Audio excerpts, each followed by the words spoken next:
and me today, bro. It's you and me Oh, today. baby. So The complete opposite of the full house yesterday. well, we had a full house, and you know what? It's okay. I mean, I love just us two being together too. So Oh, I yeah. mean, look, it's gonna be fun today. Interesting. Sharon Moore was arraigned today in the Washtenaw County courthouse, and interesting development. We're attempting to play this back on the air. We saw it on TV, and we saw the prosecutor and one Joe Simon, who is on the Michigan Insiders. Insider, a regular. He hosts our Victor's Lounge tailgates for our home games. A friend of the station. He is a friend of the station, a friend of mine, friend of yours, friend of everybody's. But and hopefully we're able to throw some questions his way, and go over things with him. Won't be able to talk to him because he's not got talking. bigger things to do right now. He's got a lot of things to do, and he's representing. He's representing Sharon. Yeah, it wasn't just former head coach Sharon Moore. It's weird to say. Anyway, and we go from that, and it's interesting. It's very solemn on today. Thought about a lot of things, and again, I go back to there's a lot of people to feel sorry for. I feel sorry for Sharon's wife and his three daughters.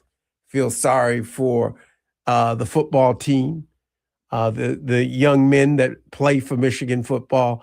I feel sorry for the coaches and staff and their families as well. And I give nothing but the luck. Another thing, apparently the regents met, and they met about Ward Manuel. I'm thinking Ward Manuel had some splaining to do. Also, for anyone curious, all of the rumors about him being fired, no, he is still the athletic director. You can blame No. All right. No one's got to blame it. I'm going to say this. There was a vote that was taken. And I just meant blame for starting the rumor. That vote was one way, but they took another vote, and that vote, two other people jumped on the other way. So no one can make up their mind about anything. There's so much. That being said, chaos. he is still the current athletic director of the University of Michigan Athletic Department. So we do know that, but the ones that tried to get the jump, they were just trying to get the jump, bro. And you know what? They were leaning. Do you know off the top of your head how large that Regents group is? It's 9. It is 9. Okay. It is 9. So, but it's right now the Regents have decided to keep riding with Ward. So that's a good thing, though. They don't want to try and find a new AD when they still have an interim university president. Well, I mean, you can only replace so many positions. You don't, the task is find a coach and find him as quick and as fashionable, as organized as you can. As we talked about yesterday, that ratio of how fast do you want someone to fill that spot and how much do you care about getting it right? If you bring in a new athletic director or an interim athletic director, you got to bring him up to speed. How many days, how many weeks is that going to be? And then get him up to speed to what the Regents are looking for and different things like that. He has that. Ward has that. He understands that. So he knows what he needs to do. He knows what he has to do, and he's doing it. So that's what I'm saying. And they took the time to realize that, and I think they made the right decision. I know that they made the right decision because we got to get everything right, as you pointed out. So, I mean, yeah. I mean, look, I get it. We We got to get everything right. And so, I mean, yeah, I'm just like, let's do this and let's do this and let's do that and everything. But I know that the team had a practice yesterday.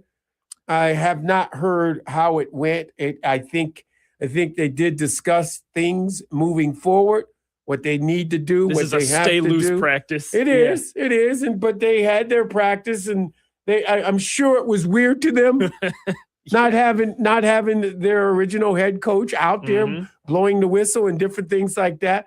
But here's the thing: they've done this before. So it's not a first thing. It's not a first time. It's just they're good at adapting to unusual situations. Exactly. So we should be okay there. But it always, it's just weird and everything like that, and how it happened and different things like that. And the week that had happened up until right now. I mean, think about that. And now Sharon has been arraigned. He's set to be released whenever he is able to get things in order. $25,000 bail with mandatory mental health counseling and an ankle monitor. And I don't know how long. And you'll hear Joe Simon again.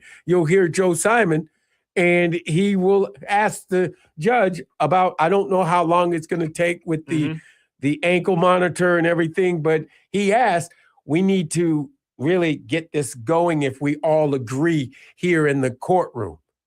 And that's what the judge did. He made sure that Sharon was coherent and everything, and he agreed, and they moved forward. So we're going to play that right now. And here is the presiding is Magistrate Otadella. Obviously, Joe Simon representing Sharon Moore, and for the prosecution is Katie Rezmirski.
And that was Sharon Moore's arraignment today at 1 p.m.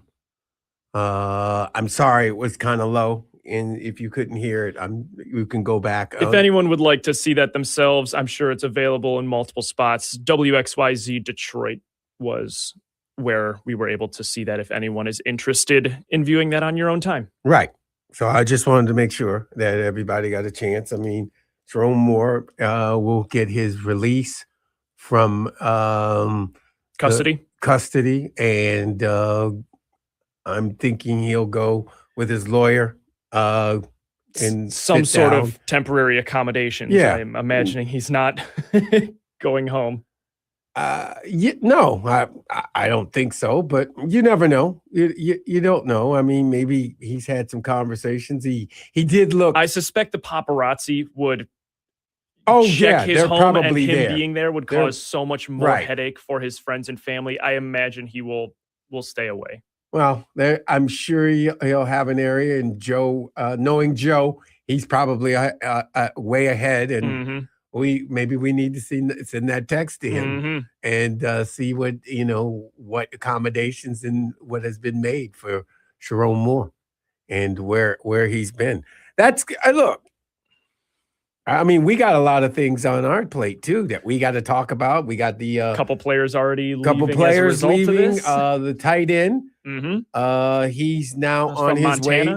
Yes, but he's on his way to Texas Tech now. I just saw that as and it doesn't surprise me. This young man is a very highly rated young man. 4-star tight end from Montana was released from his letter of intent. And he has already decided that he is gonna be in the state in the state of Tennessee. Or Texas? Texas Tech. Sorry. I don't know why I said Tennessee. That's weird. I'm just saying. The brain's all crisscrossed, Jamie. It's been a long couple days. I get it, but that's okay. So, but we're working on it. You know what? We're going to take a break. We're going to come back. We're going to talk to Kevin Fitzsimon from the U of M Club of Ann Arbor. He is the president of the club. And have a conversation. Obviously, they met. They had coaches there. We'll find out that. And then we'll also work on some other things. Look, we got some maybe possible candidates that we can take a look at, too. Some coaches that, Michigan might be interested in. And maybe it'll surprise some people. You're listening to the MZone on the Big 1050.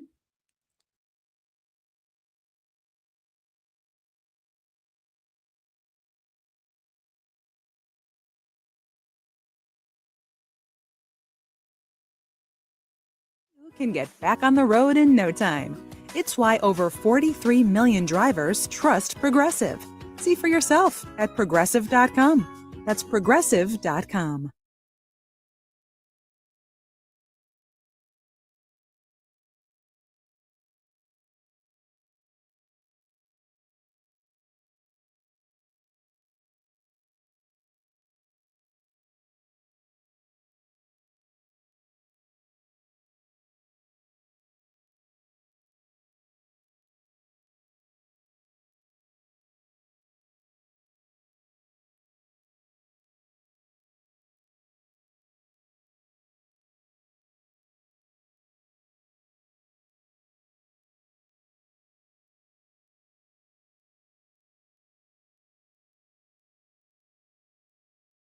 Kick off the holiday season with the perfect gift for the soccer fan in your life. Head over to store.ussoccer.com and explore a wide range of official U.S. soccer gear and merch. Whether you're decking the halls or hitting the field, we've got you covered. Show your true colors and share the excitement of U.S. soccer this season. Visit store.ussoccer.com today and score big with your holiday shopping.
$5,000. That's the average amount of money people in the U.S. are now spending on gas in a year. $5,000. That's crazy. If you drive, you have to download Upside, the free app that gives you cash back every time you get gas. That's right. You can earn real cash back with Upside just by buying the gas you're already buying. You can literally start earning cash back today. I use Upside every time I fill up, and I've already made around $300. You're putting gas in your car anyway. Why not get real cash back? If you like free money, download Upside. I'm saving the cash I earn from using Upside to help pay for a vacation later this year. Download the free Upside app now to earn cash back every time you buy gas. Use promo code COIN to get an extra 25 cents per gallon on your first tank. You can cash out anytime right to your bank, PayPal, or a gift card for Amazon and other brands. Just download the free Upside app and use promo code COIN for a 25 cents per gallon bonus on your first tank. That's code COIN for a 25 cents per gallon bonus.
Progressive Insurance makes the claims process easy so you can get back on the road.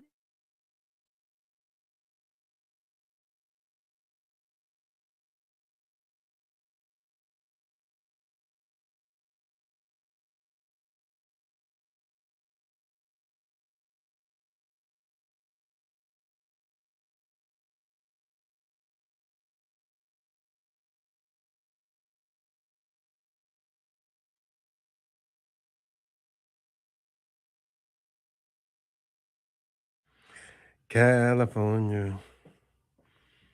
This is the MZone. And welcome back to the MZone. Jamie Morris, Bobby Toth on the other side of the glass. And he's in that kind of feeling. You hear him on the other side. That being said, joining us is the president of the U of M Club of Ann Arbor, Kevin Fitzsimon. What's up, Kevin? How you doing? Hey, Jamie, I'm doing fine. And first of all, I want to commend the job that not only you, but your entire radio team have done this week. It's been a tough week for anybody that's a part of this university, but you've been doing a great job. I just want to let you know that we're grateful for having an avenue to listen through these challenging times. Well, I appreciate that, Kev, but hey, this is Michigan. We got to move forward. We just keep moving. That's what we're taught. Right. You're absolutely right. And this past Monday, we had a terrific meeting. I would probably say one of our best meetings at the U of M Club at Weber's Inn. We hosted Brandon Naurato, the head coach of Michigan hockey, #1 ranked Michigan hockey. And, a lot of people turned out in their hockey sweaters, and Brandon was very generous with his time, talked a lot about the team, talked a lot about this goaltender that has just been playing phenomenally. We've already swept this season, Big Ten foes Notre Dame and Ohio State, split defending national champion Western and Michigan State last weekend, shutting them out up in East Lansing 3-0. First time that MSU's been shut out on their home ice in 25 years. Just an incredible game, incredible team, and a large part of not only their success is due to the goal production, but this year we have a goaltender that's just absolutely phenomenal. So Brandon talked about the team, talked about the season ahead, talked about their desire to get better, not being satisfied with being #1 now, much like Dusty May. wanting to be number one at the end of the season. That's the most important time to raise your finger and raise a trophy. They're on a break right now. Used to be that the Great Lakes Invitational, a traditional hockey tournament that used to take place in Detroit, would take place over the holiday season, but they moved that to Grand Rapids now, and Michigan does not participate. But the reality is that Michigan has been so good at sending players to the NHL that a large part of the time of the tournament was shorthanded with players playing in the World Juniors. But and that will take place again this year. In fact, there's another World tournament that takes place at the same time as the World Juniors. So Michigan would have been shorthanded. So it's just actually good. They can concentrate on competing in those tournaments, and the rest of the team can concentrate on finals, and they'll pick back up in the new year. And it's going to be an exciting second half of the season. Brendan Norato, of course, has led the team to 2 Frozen Fours. He was the winningest coach in his first season.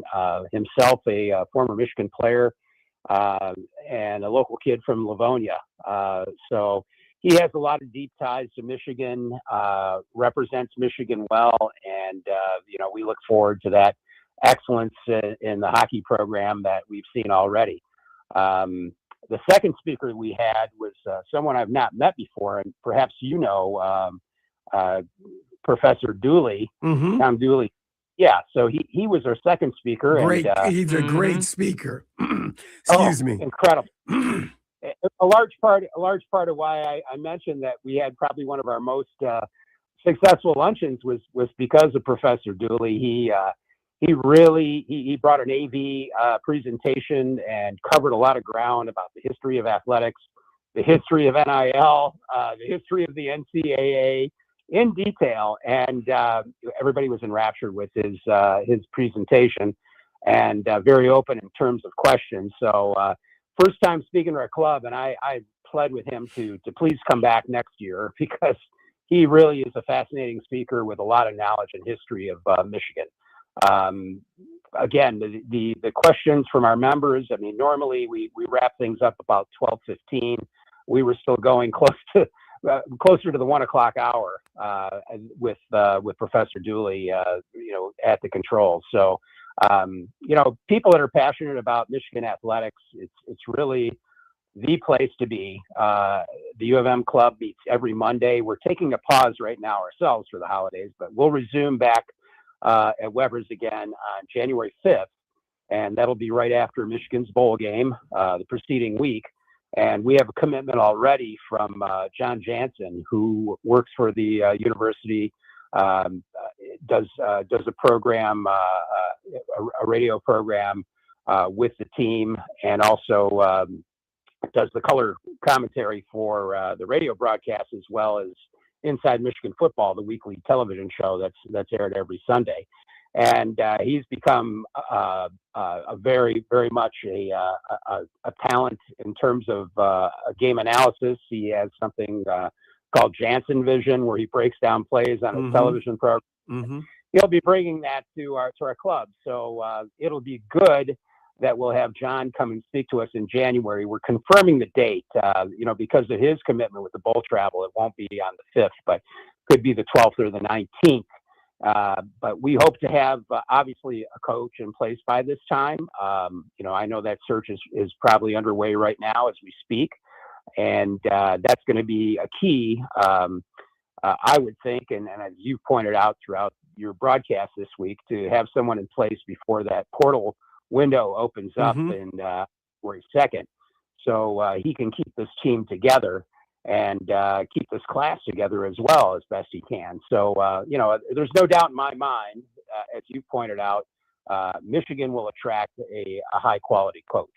And when that coach comes in, he's going to have a big job to do.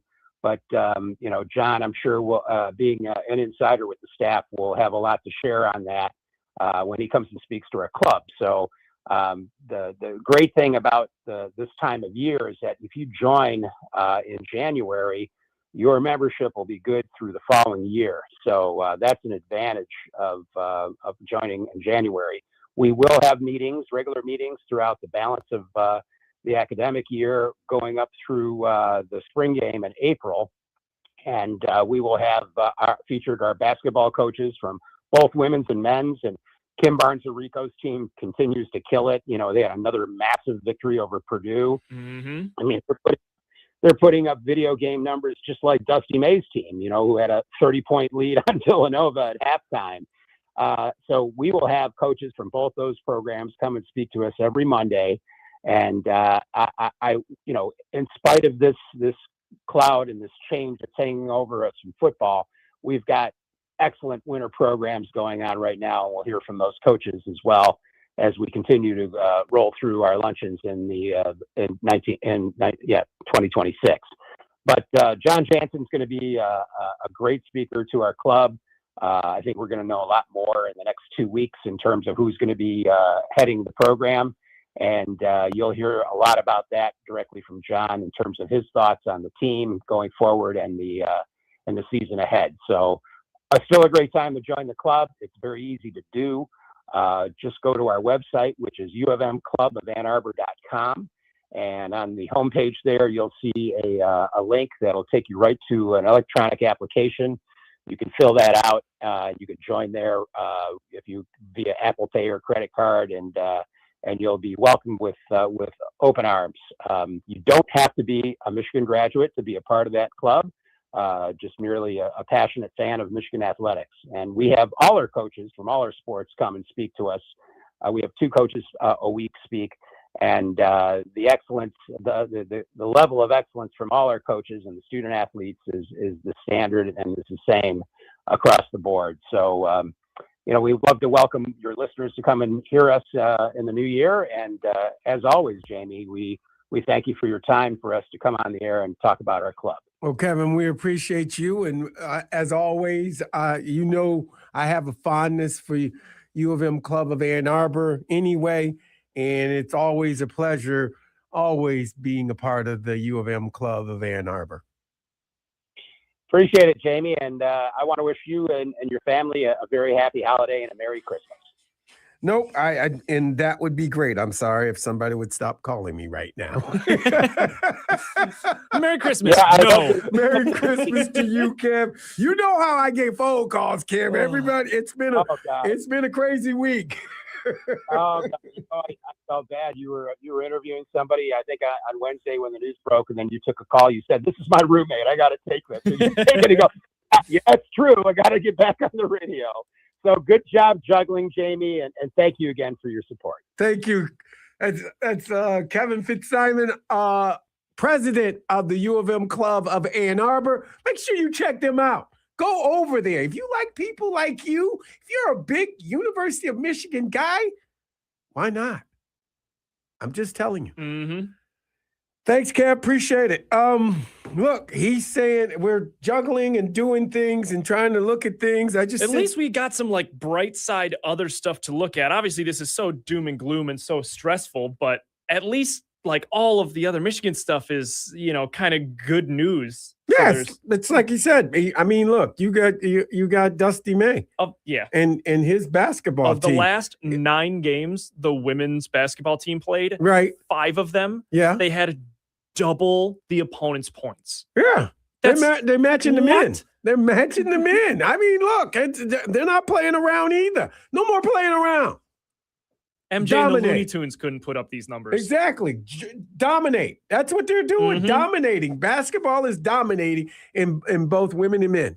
And then, yeah, hockey, the fact that Michigan's amazing. I mean, the Big Ten has, 5 of the top 10 college hockey teams are Big Ten. And then you can add in Western as well, kind of another Michigan team. But yeah, Michigan's been great amongst other great teams. So no, and like he said, we've been immersed into this little bit of Michigan football, and we're trying to care for it. We were thinking we were going to have a couple weeks off of Michigan football before our bowl game. We were going to be able to talk about basketball and different things like that. But it's been a little bit more. But you know what? It keeps us on our toes. Yes, it does. That's the way we need to look at things. It's keeping us on our toes. And, we're trying to find out who's that coach, who's that mix. different things like that. I've heard a lot of names, but they don't. Some of them don't make sense, but some of them do make sense. You know, some of them don't make sense though. I mean, if you look at what I sent you, that list makes sense. I was a little surprised Leah from Vanderbilt wasn't on the list, but all of these names make sense.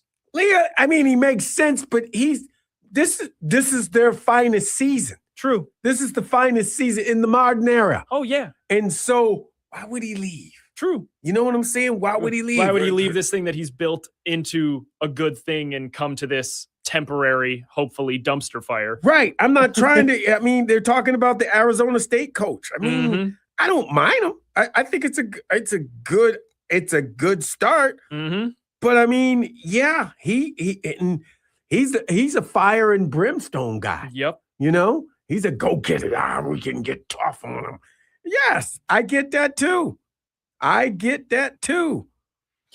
would be funny. I will say he went from Western, where he took them from a winless team to an undefeated team up until the bowl game, went to Minnesota, took our slogan with him, which I have made fun of him for relentlessly. Wait a minute, whose slogan?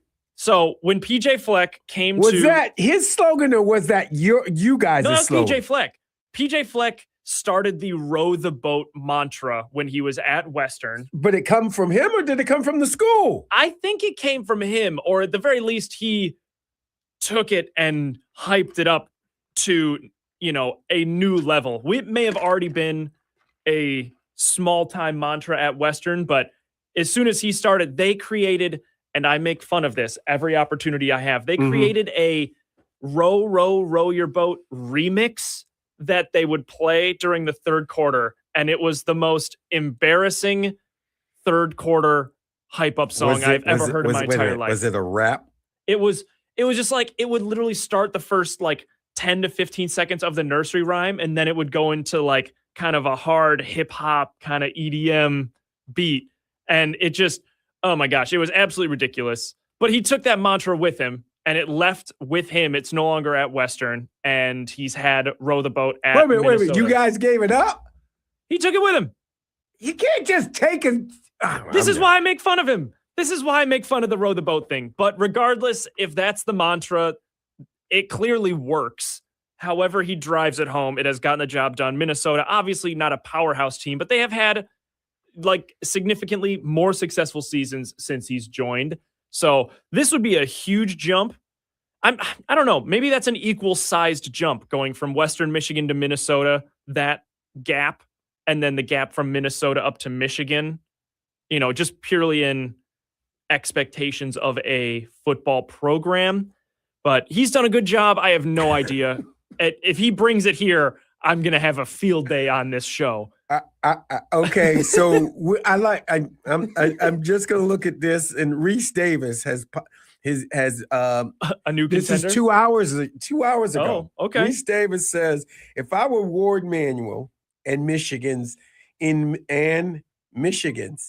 position, I'd give David Shaw a high on my list, given the circumstances, likely atop the list. Ooh. So, I mean, you're going to get all kinds of recommendations and different things like that. What do you think of David Shaw? Now, do you remember David Shaw? No. He's the coach? I'm smiling and nodding. I have no idea who David Shaw is. Really? Truly. Wow. Jim Harbaugh coached Stanford. Do you remember that? I do. David Shaw was his offensive coordinator for a long time. And then when Harbaugh went to the 49ers, David Shaw took over. Nice. So David Shaw took over, kept maintained I understand the sentiment of considering him, but with all of the talk of we're trying too hard to hold on to Jim, we need to just start fresh. I would not even consider him. Wow. And really? It's not because of his pedigree. It is because of that. We need to start fresh. Stop trying to hold on to Harbaugh mentality. I know it's many years removed, but it's just, I truly think for people, all of the people that are tired of that mentality, no one associated with Jim Harbaugh. So, so if I said Kalen DeBoer, you're okay with that? Yeah. Alabama? Yeah. Yeah, go get him. Go. I mean, if he's interested, do Yeah. you go get him and you talk to him and everything like that? I mean, I think he's going to be a higher price tag than a lot of the other options. But He doesn't, I mean, yeah, because he's tied into a contract Yeah. already. He's already got somebody. You know what I'm saying? Lincoln's an interesting choice just because I know, Candace talks about David how Shaw is he's from, I not- got this from Mitch. Whoa. Mitch just showed me. Mitch Yeah. just sent me something I did not know. And when I don't know something, I'll go figure it out. He just said David Shaw is from Livonia. Hey, all right. There you go. He's got Michigan ties. He's got He's ties. got He's a ties. local boy. That's all I'm saying. If he's got ties, we should check it out, right? I'm just maybe. saying. All right, maybe. I do have a lot of respect for those local ties, but all right. I'll hear him out. I mean, look, here's what you got. You got the reason why I said Kalen DeBoer. It is speculated that before he got the Alabama job, He was considered for. no. Oh, okay. Well, he wanted the Michigan job. He had heard that Ooh. Jim may not come back. Jim took longer than expected. You know Yeah. what I'm saying? He did drag that out a little bit. And you had to guess. And when he made his move, And when there's even an ounce of uncertainty, you get offered Alabama. All right, I'm going. well, to it Bama. is. It was Alabama. Exactly. I mean, I'm just saying. And they Alabama's one of the few, football programs that is, I would consider bigger than Michigan. Okay. I mean, it's wow. look, whether the actual money is bigger, obviously, the size of our school is bigger, but purely the realm, the universe of that program, I think is one of the few. Well, sure. that Nick can be- Saban's won many championships there and everything like that. and I they get have it. less outside of football. So football is so everything to Alabama. I think they're one of the few programs that is bigger than Michigan. Wow, we got a big stadium. Anyway, I mean, Jed Fish. I'm a big fan of Jed Fish at Washington. I mean, Jed Fish, great at Washington.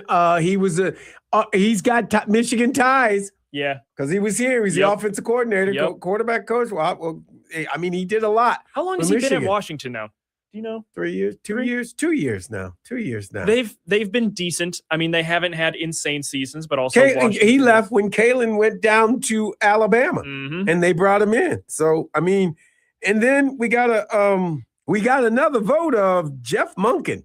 You know who Jeff Monken is? Who? Exactly. He's doing great at Army. He's the Army coach. Hey, Army, they were ranked for a little while. I'm just saying Yeah, to you. no, I'm he's been just doing a good letting you know who's out there. I mean, you want a team that runs the ball. Ugh. well, you sure do. Why wouldn't you want to No, run the ball? That's my point. Is Michigan known for this great ground game, and Army is exclusively ground game. Well, yeah. they're not exclusive. They'll throw the ball out of the backfield and different things like that. But no, you're right. It takes somebody. I mean, a lot of people You want some like discipline off the field. Talk about the expectations of working at that program. I'll give you another one. I mean, here's another one. Marcus Freeman. I don't know why Marcus Freeman is on this list. The reason why I say why people put him on the list, he ain't going nowhere. Yeah. He's dug in. And if you want to know the truth, he's a Buckeye. He's a former Buckeye. A former Buckeye at Notre Dame. and- Get him out of here. What are we doing? He's from Dayton, Ohio. Yeah, what are we? I mean, what? Yeah, don't tell Larry. Larry already knows. Yeah. He's the one that told me. I'm just saying. An Ohio boy who's working at Notre Dame. Get him out of here.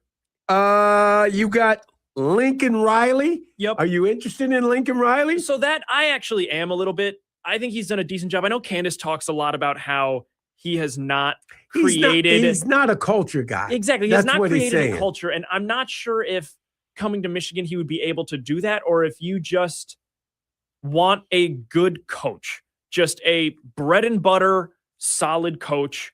Lincoln Riley's a good Look, option. he put it together at Oklahoma. I know Yeah. that. He's trying to put it together, and I think he's heading in the right direction with what he's done at USC. Yeah. I mean, if you're upset because he couldn't get it done, hey, he had to take on. He had to fly to Notre Dame after the, and go take care of Notre Dame. Notre Dame got him, I guess. We did say PJ Fleck. I mean, outside of those, who else do you think? Really? Do you think? I like the Arizona State idea. Yeah. I do like that. I do like him. I'm just saying, I do like him. But I mean, anyone else that pops out and says, hey, I'm the guy. I'm that guy. I'm that Michigan guy. You got to think of Michigan, how fans are going to look. Oh, yeah. I saw, I'm assuming we talked enough about how they need someone sooner than any NFL coordinator would be available. I saw multiple pundits saying they liked, who's the Browns OC right now? Oh, goodness. It doesn't matter. You can look it up. I'm sorry. Here it is. It's right. Yeah. You got it? I've got my list of coordinators right here. It was just, I saw multiple people saying Tommy Reese. Yeah, Tommy Reese is interested in the Michigan job. It's interesting that he's interested. Well, that's also, look, any NFL team that's likely going to make the playoffs, my problem, they're though, not going to. They're out of the race. As I said to you, and I'll say this again, Michigan is not a first job. You understand what I'm saying? True. You've got to have seasoning. And it's complicated. It's really complicated. It can get over you. It's a wave of, you got to be a seasoned coach. I have a question for you, Jamie. That. I have a question that may sound a little bit like a dumb question, but I mean this. Do you think being a college head coach is more difficult than being an NFL head coach? Well, sure it is. Yeah. Sure it is. Yes. An NFL coach, he's got a lot of things to do and think about and organize and different things like that. Yes, he's got to get an organization together and everything. A college coach, he's got to be a salesman because he's got to be a fundraiser, a recruiter. Yeah, he's got to be a recruiter. He's got to be able to talk to moms, dads, coaches.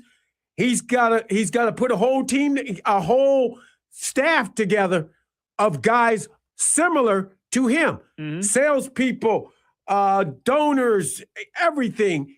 They got to be able to talk on the same page. That's what they got to do. So then do you think it is actually unlikely any NFL coordinator that does not have college coaching experience would succeed? If they don't have college coaching. If they went college coordinator to NFL coordinator to college head coach. Yeah, they know what they know what they'd have to do. They know what they're getting into. They know what it's going to have to take. It's a 24-hour job. I know I've talked to many of pro football players who had stayed in the pros. Larry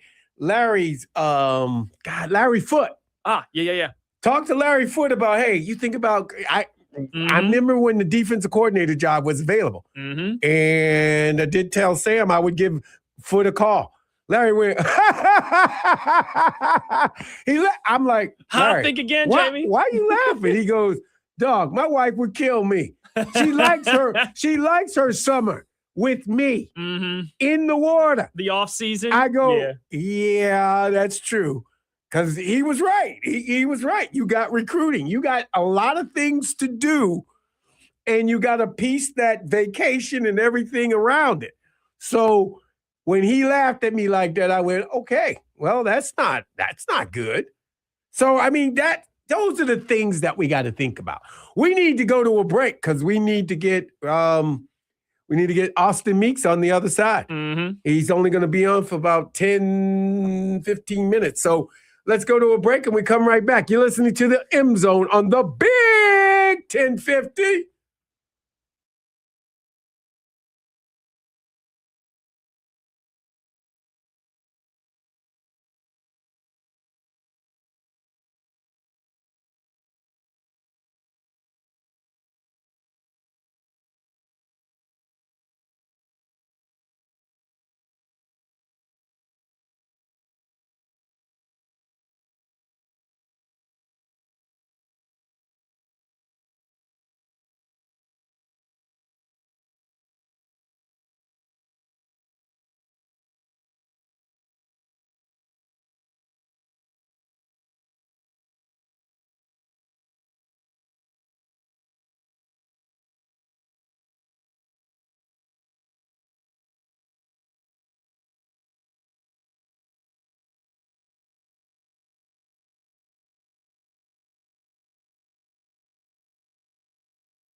This is the MZone. And welcome back to the MZone. Jamie Morris, Bobby Toth on the other side of the glass. And joining us is Austin Meeks from The Athletic. Austin, I know we have short time, so I want to get to you. Did you go to the courthouse? I did. I was in the courthouse today for Sharon Moore's arraignment. Frankly, I'm still processing it. It was very hard to be there, frankly. After I was in the room with that guy on Monday, he's talking about recruiting and playing Texas in the bowl game. Just a very odd experience to be there. Yeah. Did he look like? I mean, he looked like he was kind of out of it to me. On that television monitor, and when the judge asked him his name, he said it, and he was like, he sat back in the chair. It seemed like he was kind of out of it to me. Yeah, I clearly he was having some significant mental health issues at the time that all of this happened. Part of his condition for release was mental health counseling. So I can't even attempt to put myself in his state of mind. But clearly, some concerns about him that even maybe before all of this happened. So hopefully, for his sake, hopefully he's able to get some help and some support with all this. Seemed like the defense attorney, Joe Simon, and the prosecutor, they were on agreement on all the things that get Sharon out of incarceration and different things like that. So seemed like it was pretty smooth. Yeah, the thing that struck me about it was the prosecutor gave a pretty detailed sequence of events that led up to Sharon Moore's arrest.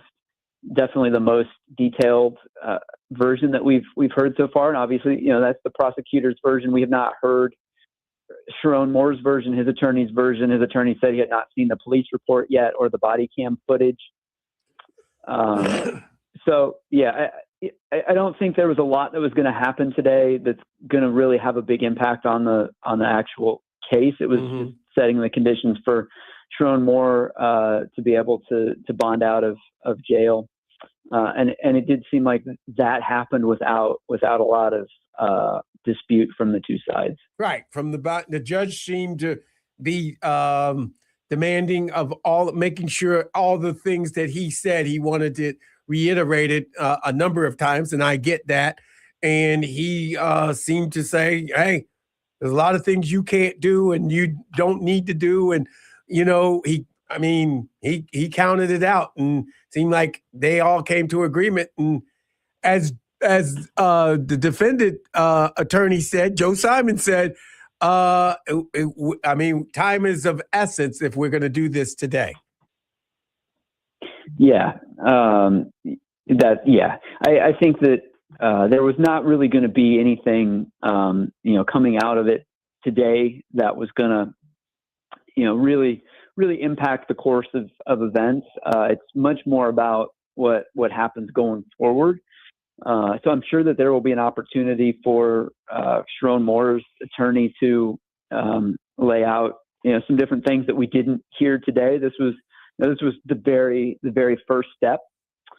But it was revealing, I think. And I was talking to some of the other reporters. I think there was more to come out of this arraignment today than is typical. So we did learn some things about all the events that transpired leading up to Wednesday when Sharon Moore was arrested. So it was something was revealing to you that you didn't know? Well, I had a general sense of the timeline, but I think to hear it all laid out, I think was just sort of put the pieces together, of when Michigan found out about the relationship, or was able to confirm and have proof of the relationship. The staffer coming forward to tell them that information, and then I think the disclosure that, according to the prosecutor, that Sharon Moore was in contact with the woman after she went forward, phone calls and text messages. That the stalking charge that he faces apparently had to do with that. That confused me because obviously, to what degree is still somewhat unclear, but they obviously had a relationship, and the idea of stalking someone that you have, regardless of, how appropriate or inappropriate it is, if you have a relationship with that person regularly, the stalking was a charge that confused me. Yeah, I was also confused by that. I don't know if it's referring to just what happened this week, but yeah, or if it goes back longer. Just the days after he fired her before everything else? No, it was when they broke up. Was that on the same day? Was it you no longer work here, I can no longer see you? Was that all one conversation? Well, from what I learned from the prosecutor, I thought, is that she broke up. And he kept calling her. Interesting. Okay. And that was the stalking of the phone, and then going over there was also a stalking going over there. I suppose that the Austin, last does that sound right? Yes, that Jamie, what you just said is what the prosecutor said. Okay. Yes, I do pay attention sometimes. Just a little bit. So, I mean, and that's just one version of it, but yeah, sorry. Yeah. Go ahead. So Austin, I'm interested. I think January 22nd is when they reconvene and come in and have. What is that day set for? What does it consist of? What does it consist of? I'm sorry. Because he did say, again, I listened to it, Austin, but I didn't hear what it was for, what that date was set for. Yeah, it's his next appearance, and honestly, I'm not sure what to expect out of that either. Okay. Yeah, it seems like there's typically quite a bit of preliminary stuff before you actually get into the meat of a trial. But I'm imagining there's going to be some motions filed and some things leading up to that. But yeah, this is all pretty out of my expertise as well. I got you, something bro. I expected to be. I got you. This week. I got you. Hey, Austin, we're all learning here. We're all getting I guess I should have watched Judge Judy a little bit longer. Well, you know who did. I do know who did. I know who. I could have called him and said, "Hey, what's going to happen next?" Yeah. But I mean, it's just it's surreal to me too, Austin. I'm used to seeing this guy. I saw him on screen talking about the Texas, and now I see this guy sitting in another room, sitting in a chair. Yeah, it's just sad. It's the whole thing's just sad to me. I mean, I feel bad for a lot of people. Probably Sharon Moore's family, first of all. Yeah, I mean, right. It's got to be really hard for them to go through this. And then, the players, it's got to be, shocking for them. And they're out trying to get ready for bowl game and all this is going on. I mean, I can't imagine what it's like to be in their shoes. And like, I can't claim that I knew Sharon Moore particularly well. I didn't spend a lot of time with them really at all outside of media stuff, but certainly not, I just would never have imagined, that this would happen, not at all the person I was around in the times that I was around in.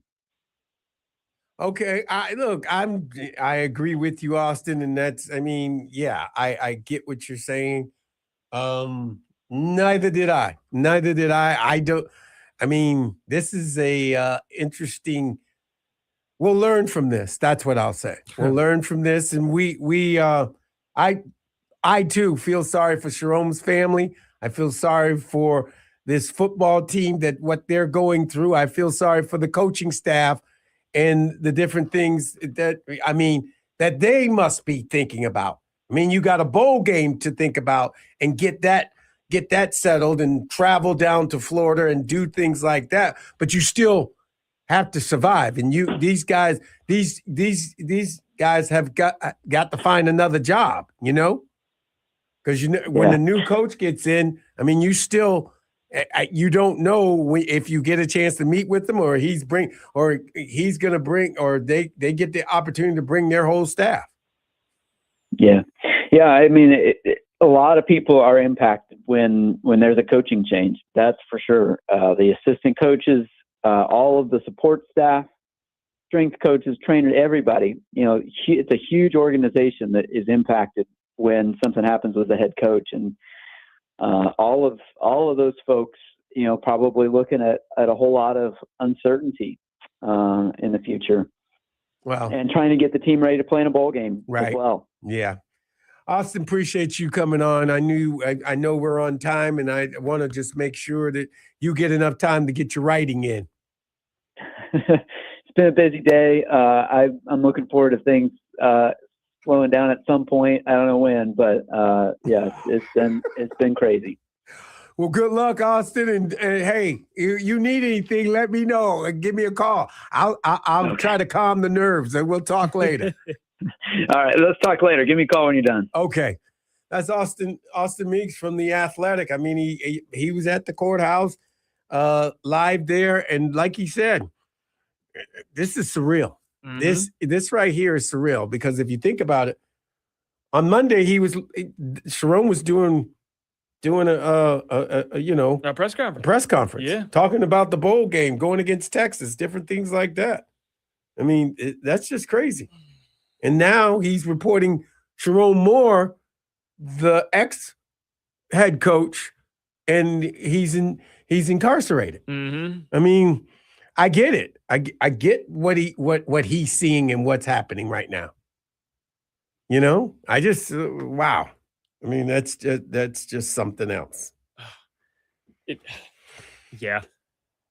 I also, there's been plenty of information out about the assistant involved. I know the judge didn't use her name. I feel a little weird just putting her name out there. We shouldn't say her name either. Why put it out there? I'm sure anyone that really wants to find it could find it. It's there.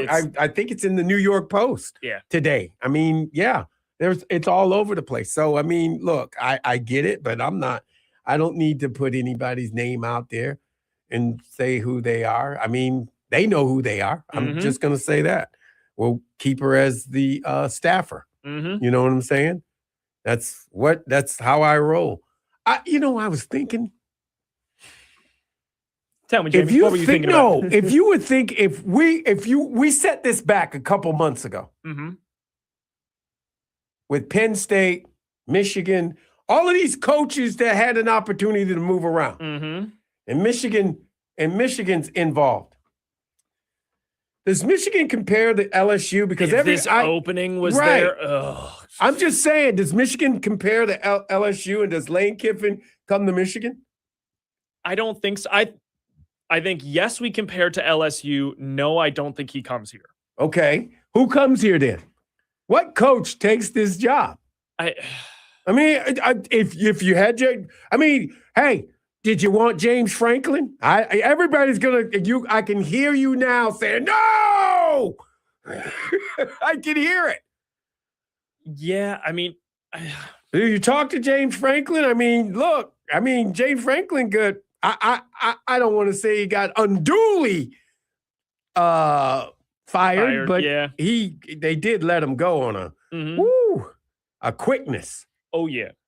But no second chance. Well, what number is Michigan in those and I'm talking Florida, LSU. I mean, now that LSU's filled, I think Michigan is the top job available. I do think there are certain coaches that will devalue the chaos of the state of Michigan's program right now to where in their own personal rankings may drop them below a different program. I mean, the amount of funding we have available and the prestige of this program is second to none. But I think some of those other programs, if they are with, a few less headaches. Have you ever been down the Schembechler Hall? Once, and it's been a while. Okay. It's an incredible building now. Is it? Yes, it is. It is second. It is second to nobody. Damn. It is second to nobody. We've seen it. We built it. Mm-hmm. You know what I'm saying? If we saw what you have, we built it. We came I back really like and what this built school it. does. Let's do that. Exactly. You want to lay down? You can lay down. Nice. You want to lay down in your area? You lay down right in your area. You want That's some, impressive. I'm just saying, you want to bowl some, you want to bowl, you can bowl. Damn. You want to play video again, games? They got video all of these games. facilities and all of the funding is all incredible, but and maybe they'll ignore it, but be like, hey, I can immediately put this chaos behind me as long as I'm not losing a bunch of your recruits, then I'm in, let's go to town. I mean, if I could pick a coach, Yeah. I really could pick a coach. Hit me. The Utah coach.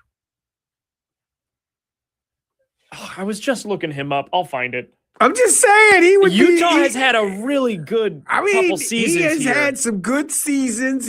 He's defensive minded. He's a former defensive.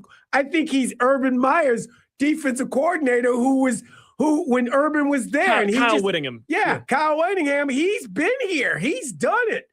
I mean, I'm not saying he's available because he loves Utah. He loves it. He's not available. 4 minutes ago from CBS, Kyle Whittingham steps down as Utah coach after 21 seasons. Wow. Hold on. Did I really say that? Did I really? as I immediately looked this up, Utah coach Kyle Whittingham is stepping down from his post. The school announced on Friday. Literally today. This literally just happened. Wow. I'm just saying. Oh my gosh. I'm just saying. No, I did not look on my phone. I did 66. He's been their coach since 2005. He's 66. Has been with the program since 1994. Right. His quote: "The time is right to step down from my position as the head coach at the University of Utah.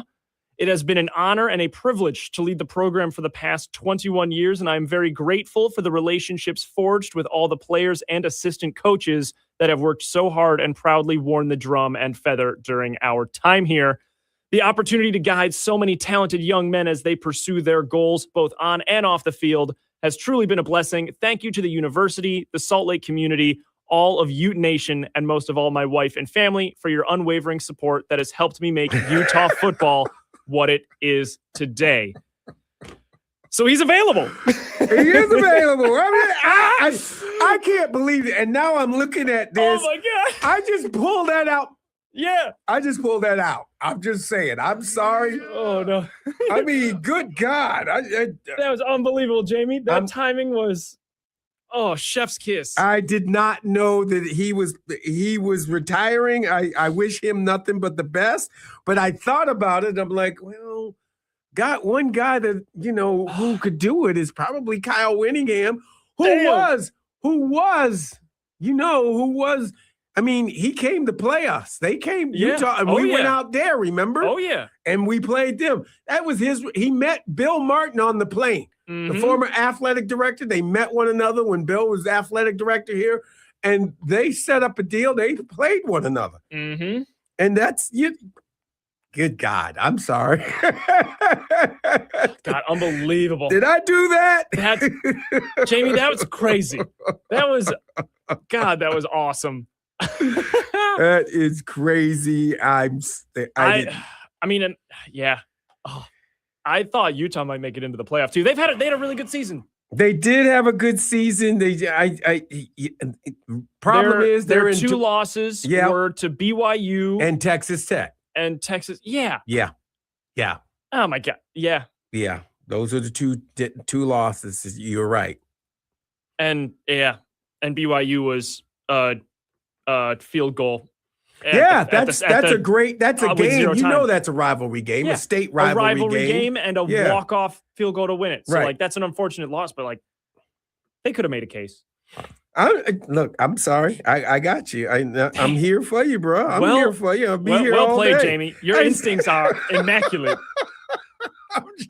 He's available. We know he's available. I can tell you that. He is available.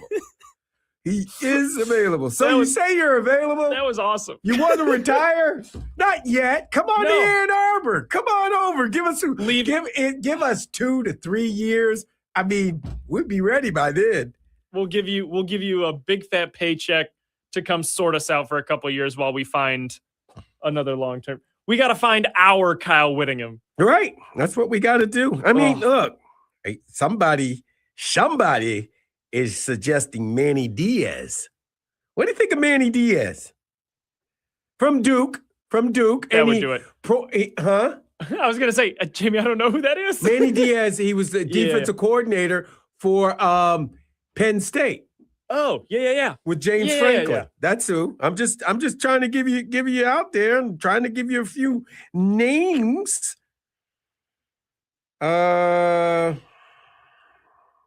I mean, Duke is not a football school, and they, despite a They- comically mediocre record, did they did win their division. Well, I mean, Mike Elko, who's at Texas A&M, and he ain't leaving Texas A&M. No. He ain't leaving Texas A&M. He's royalty there now. I He's got going you. nowhere. I got you. I hear you. I'm not saying I didn't suggest anything about it. Mm-hmm. All I said was we're trying to find a coach that's available. That's wild. But yeah, I don't have, I mean, yeah, what Freeman from Notre Dame is like the one name Freeman that is, one confuses me. All the other names I can see. I don't see Freeman because he's not going to leave Notre Dame. They're holding out. Did you hear about the freeze that everybody, the commissioners, they're like, we're not going to do? play Notre Dame because Right. you guys are being whiny, entitled babies. Yeah. I mean, that's crazy. You guys are But I trying to think, sign look, a contract to they get into the playoff. If they can do it, if people can do it, Mhm. but I don't think they'll do it. I don't think they do it. That's one where, like, next year, Notre Dame's got their, if they win 10 games, they're in. But what if they play 0 ranked opponents literally the entire season? It's like, all right, guys. So Notre Dame's being whiny, but Mark from Celine, I know what you said. That is not possible anymore. So stop bringing it up.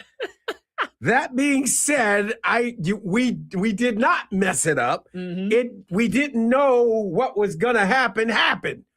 So I get what you're saying. Let's just take that one on the chin, brother man. Just take that one on the chin. Yes, I'm fighting with somebody that I don't want to identify, but I did say Mark from Celine. If you know Mark from Celine, tell him to settle down. Settle down, bruh. Settle down. slow your old big dog. Exactly. You can't have your cake and eat it too. Oh, I'm sorry. mm-mm. We didn't foresee this happening this week. Anybody who says they saw this coming is full of it. Yeah, No, he didn't say he saw it coming. Now he likes to laugh at me. He's laughing at me right now. That's okay. I'm going to laugh at you later on because I'm going to take a break. mm-hmm.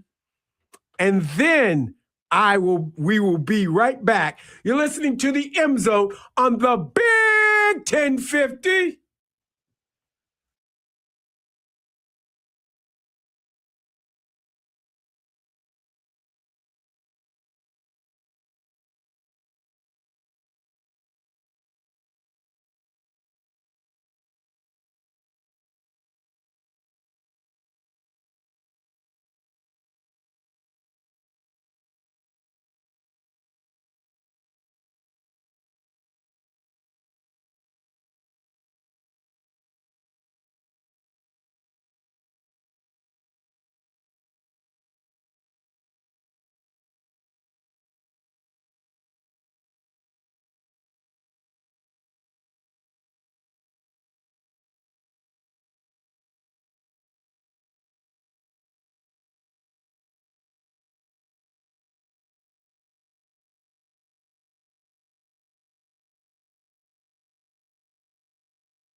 This is the MZone. And welcome back to the MZone. Jamie Morris, Bobby Toth on the other side of the glass. And folks, you need a build me up.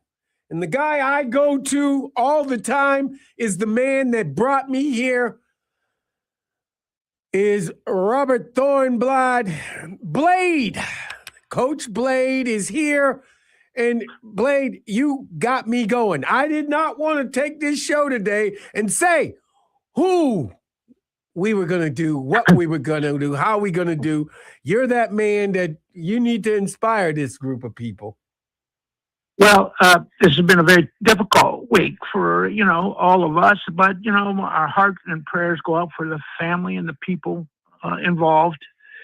And in this, what is a crazy sort of turn of events, I don't know, I can't remember, any sort of a trauma or, this kind of drama that has engulfed the program. We've had difficulties before. And, as we go through the history, the program, sometimes, things don't go the way we want, and we've had difficulties before. I remember, and this was my own experience, and it was a great learning experience for me. I was a young coach, and the great Billy Taylor, who was an All-American who I played with from Barberton, Ohio, Bo's hometown, made a grievous mistake and got in the car with some guys in Barberton after he had an unsuccessful pro career, and drafted high by the Atlanta Falcons, but didn't really do well in camp. And Norm Von Brockman was his coach, and things didn't work out for Billy. And Billy was mentally in a bad place, and he got in a car with some guys in Barberton and said, "You drive Billy," and then they drove him to a bank and they robbed a bank. And then Billy was arrested. And of course, it was headlines in the Free Press. Many people probably don't remember this. You people that are my age can remember this vividly. And my initial reaction, and I'm embarrassed to say, was, I hate Billy Taylor for what he just did to he brought disgrace upon our program. And it's unconscionable what he did. I can't believe he did this. And I went into Bo's office. And, of course, he was distraught. This was his hometown. And Billy had gone and made, with these fellas, bad people, fell into a bad lot, made a bad decision, and got involved in this thing. And the first thing he said to me is he said, "This is our guy. This is one of us. He made a mistake, which is unforgivable. And I'm not happy about it. He needs psychiatric help. He needs mental help right away. And he needs the best lawyer we can get. We're going to help him, and we're going to help him rebuild his life. We are not going to abandon him." And I thought to myself, look at you, you don't have, I was taught empathy. I was taught his response was to reach out to this person and help him, even though he does not forgive what he did. And that's how he functioned. That's how he functioned with his family, his people. That's who he was. He was always behind you. Mike Smith, who played with me, ended up selling some drugs and things like that. And that was back when 3 strikes you're out, and was in prison for life. And Mike Smith was, and I knew Mike, not his heart was bad. He's a good guy. He just went crazy, or something happened to Mike. I don't know. And, it's an easy way out to make easy money. And so that was back when 3 strikes you're out. You got convicted of the third crime. You were in prison for life. And Bo, after that was done, Bo called Judge Fikens, a Michigan man, federal judge in Detroit, and they worked out a way to finally get Mike, after he served some time, to get release. And then Mike went on to come out and lead a very productive life, just like Billy Taylor has. Billy Taylor has that foundation, has helped kids, hundreds and hundreds of kids, have a better life So he made a mistake. So I want to caution people that we get angry, and I'm angry about it, and think, this is a betrayal, but it's not. We all fall short of the grace of God, and I don't want ill to fall on anybody. And everybody, I believe in redemption, and everybody can come back. Now, the Michigan football program is going to come back. We're going to get a great coach. I can assure everybody. So all these coaches have agents now. Ward Manuel by now probably has 300 calls from agents all over the country. There are very few places in the country that have the resources right now, the way it is, NIL and all the stuff in football, the facilities, this magnificent stadium, this great tradition, even though everybody feels like it's tarnished now. Very few people have what Michigan possesses. So it is one of the great places in the country, and it is a prestigious job. Even though we're at our low ebb right now, even though we see some kids that are not going to come because what's ever happened, the horrible things that have happened. Now, just so you know, those decommits, kids decommit, and then they come back on all the time. And we're going to have a great coach at Michigan. I'm sure they're going to vet this coach. For me, I hope they're going to get a man of integrity with a great, not just a winning record, but has done a great job with student athletes and has developed them and made them better people in a history. And his player-coach relationships are good. And is a compelling guy that can lead us into a new chapter now. And I think we should get a man who has won and won championships and has a proven staff. And will come in here and identify the people on the staff that he may or may not. It'll be up to him to be able to hire whoever he wants, and then put together a great group of people that are great teachers and committed to the student athletes and committed to our players. Right now, of course, our existing players are in flux. They're young people. It's hard for them to understand all. It's hard enough for all of us to get our hands around, get our arms around this, what has happened. But these are young people that are now don't understand because they had limited life experience. So, and we're reaching out to them. I know that FAM, the Football Alumni Association, has established some mental health group, some people, psychologists that help existing former players when they need help, when they're at a low ebb. And I know Andy Borowski tried to make that available to all our existing players. And I'm sure there's other things that the university is doing to help them understand and negotiate through this difficult time. So we got to put all that in place, and all that is in place. So the support that everybody needs is there. Staff, all these staff members have families, and, they've got to feed their families. And they all gotta, they all go to school. So, and then, everybody, everywhere I go, everybody's asking me questions about my feeling about this. And my feeling about it is we will do our best to get through this difficult time. We will stick together. We're not gonna fall apart. We're not happy about the situation.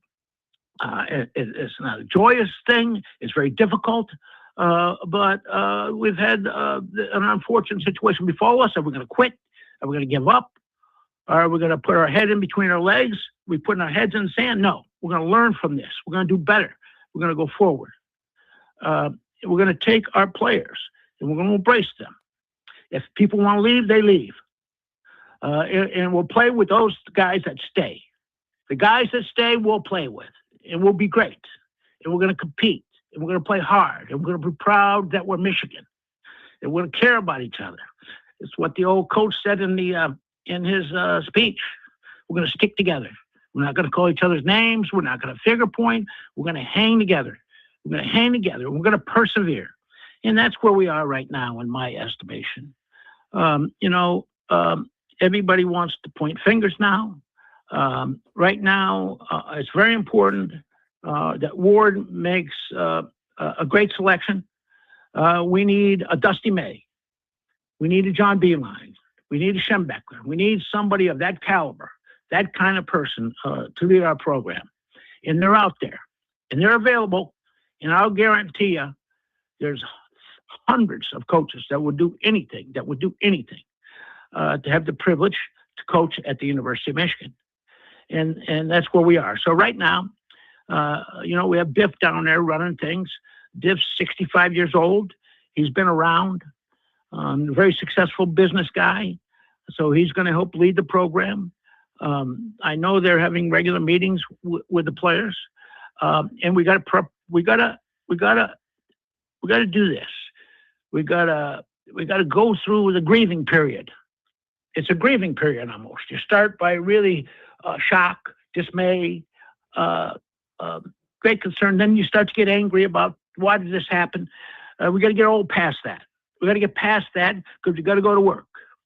This is an opportunity for all the players to get better, do better. Most importantly, they get right academically. They've been busy all season. They've had a lot going on. So we got to get back in the classroom. We got to do a great job in the classroom. We got to catch up. We got to visit with the professors. We got to work with our support group, our academic support group, and get caught up. There's going to be term papers due. There's going to be finals coming on. We got to go after it, and we got to do a good job. And the most important thing is that we keep doing well in school, progressing intellectually, and making progress towards a degree. So they can get a degree from the University of Michigan and go on and do important things after football. At the same time, they have a great challenge, the University of Texas, and that's not going to be easy. It's not going to be easy. It would be easy. It would not be easy regardless of what has transpired. It's going to be tough. It's going to be tough to beat them. It's a wonderful program, and they are loaded with players. I'm not certain how many of those will play because they have so many pro prospects. I'm telling you, they have as many pro prospects as Ohio State. They are loaded. So it's going to be a great challenge for us. But, geez, what's more fun than a great challenge? What's more fun than showing the country Michigan has gone through some adversity, but we're coming back. We're here to play. We're coming to win. We're not giving up. We're not happy about all this. This has been a tough deal. This is a tough situation. I spent a couple of sleepless nights. Hell, I'm 73. I have a great record when I played and coached with a great coach, Schembeckler, But I'm first and foremost a Michigan guy. I love the university. I care deeply about it. I care deeply about our players. And you fans love the university too. And you love the program. And so we're going to come out of this. We're going to learn from it. It's in many ways, it's an ugly experience and a sordid event. But in life, stuff happens. And I always talk to my kids about Abraham Lincoln. You look at his career, had a nervous breakdown, wife died, mother died. All these horrible things happened to him, lost every election until he finally won. And that was Abraham Lincoln, and one of the greatest men that ever lived. So can we survive this? Will we come out of it? Yeah, we're coming out of it. Every day we're going to get better. Every day we're going to care about each other. Every day we're going to embrace these players. Every day these coaches down there are going to work hard, come to work, put together a great game plan, and get ready to go. We're going to be Michigan. That's never going to stop. There's a great tradition here. And we always talk about, it's not what happens to you that counts. It's how you react to it. And the great judge of a person, a team, an institution, is how you handle adversity. So you can go into a closet, feel sorry for yourself, point fingers, or we can come together, support this search, support Ward as he goes through this to get the best man that he can get to lead our program, and we're going to get a great coach. We've got to make a great choice. That's important. And I told you the criteria. And they're out there, and they're available. And there's a lot of discussion about who's out there. And we're going to get a great person. And I hope we do it soon because it's going to be important. And then player retention, all that stuff's going to be part of what they do. But we're going to tell them it's an unbelievable place. There's so many wonderful people on that campus. There's worlds that will be open to you academically and intellectually that you've never dreamed of. And you can come here and experience that. And we're not going anywhere. And we're going to compete with everybody, and we're going to line up with everybody, and we're not going to quit. We're going to keep going. And that's how we are, and that's who we are. And we've been admired and respected across the country before that. And right now, they're saying that how we are, we're no good, culture, corruption, and all that stuff. Well, there's been mistakes made, no question about it. But that's not who Michigan is. Michigan is excellence. And we're going to continue to pursue excellence. And we're going to care about each other. And we're going to go through this, get through it, and hang in there. And that's how you do it. And that's what I was taught by Coach Schembecker so many times, so long ago, when I embarrassed myself by just thinking about myself in the disgrace to the program. The hell with all that. I don't care. We don't care what people think. We're going to go forward, and we're going to hang together. And that's my pitch. That's what I believe, and that's how I think. Damn right. And I love this school, and I love the kids. I love our team, and we're going to hang in there.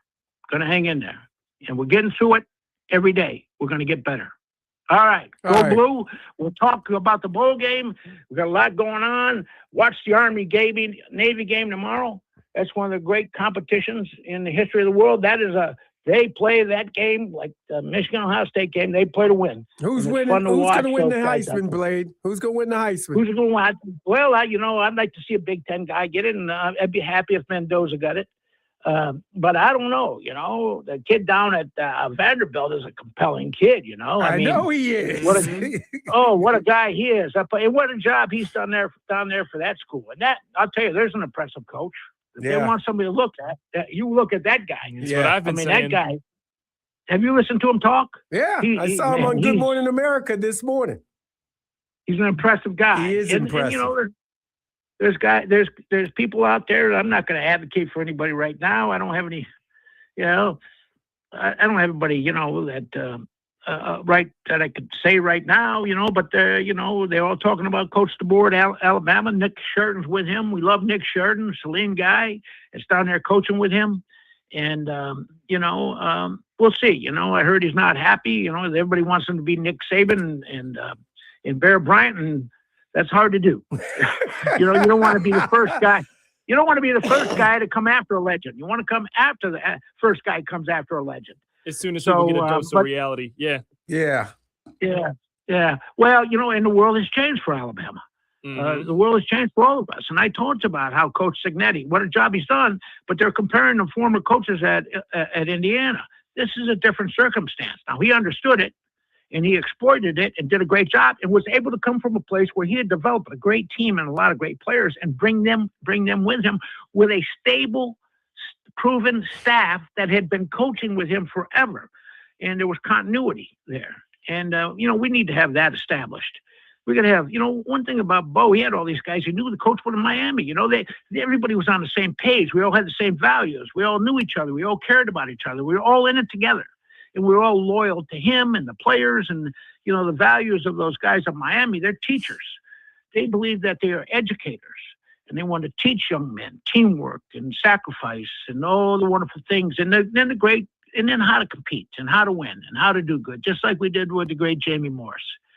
I'm going to tell people as difficult as this NIL stuff and all the stuff that's happening, and I think it's hard on the kids in many ways. When you get with these players and you meet them alone, one-on-one, they're tremendous young men, by and large. Not everybody, but I'm telling you, a large percentage of them they're delightful. They're great young people that are anxious to do well and have all the energy and all the vigor that comes with youth. And they are very impressionable. And there's wonderful opportunities for them at a school like Michigan. And I'm anxious to see all the kids thrive. And the program is going nowhere. We're going nowhere. We're going to remember that. We're not going to, like the old coach, that's such a wonderful thing that he said, sticking together. We're going to stick together. We're not going to call each other's names. We're not going to finger point. We're not going to talk behind each other's back. We're going to stick together, and we're going to win. And that's how we're going to do it. And that's the only way to do it. There are no shortcuts. We've got hard work ahead of us. We're not over this most difficult period, I think, that I've experienced. It's not over. And we're going to have a lot of people saying bad things about us on TV and radio and in the paper, but that's okay, because I don't give a damn what they say. I know who we are and what we are and how we're going to come through this. And we're going to come through it together. These fans, the Michigan fans, are so important, and they're so great that I think they're the greatest, most knowledgeable fans in the world. I have a bias. I always supported the staff and Sharon, I hope that he can come out of this, and because a productive life can still await him. And I worry about all the other people, the kids and the children and all of that involved. And so as a community, we're going to stick with them all. And we're going to have a new coach, and we're going to go in a new direction, and we're going to continue to excel and do well. And Michigan is going nowhere, and Michigan is going to be competitive. And, who knows?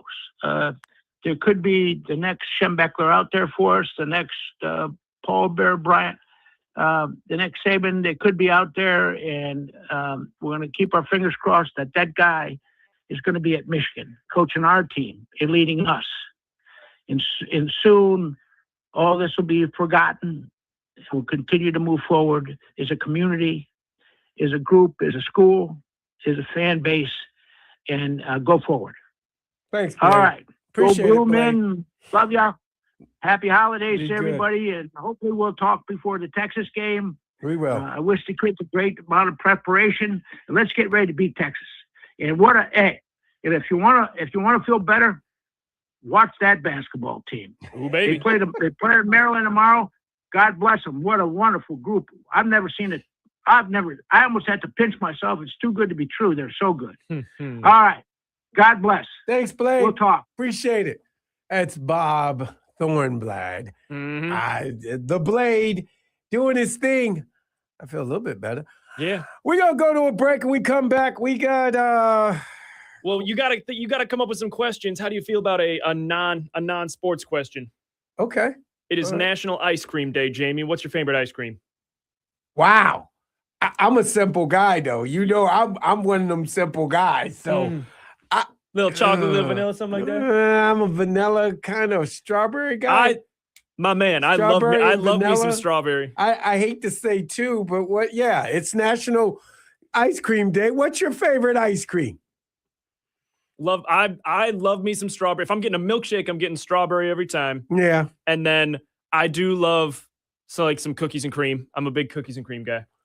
My occasionally I'll do a mint chip. CJ is he's like me, a vanilla, but he's like his mom too. He loves chocolate too. Mm-hmm. God, he loves chocolate. My God.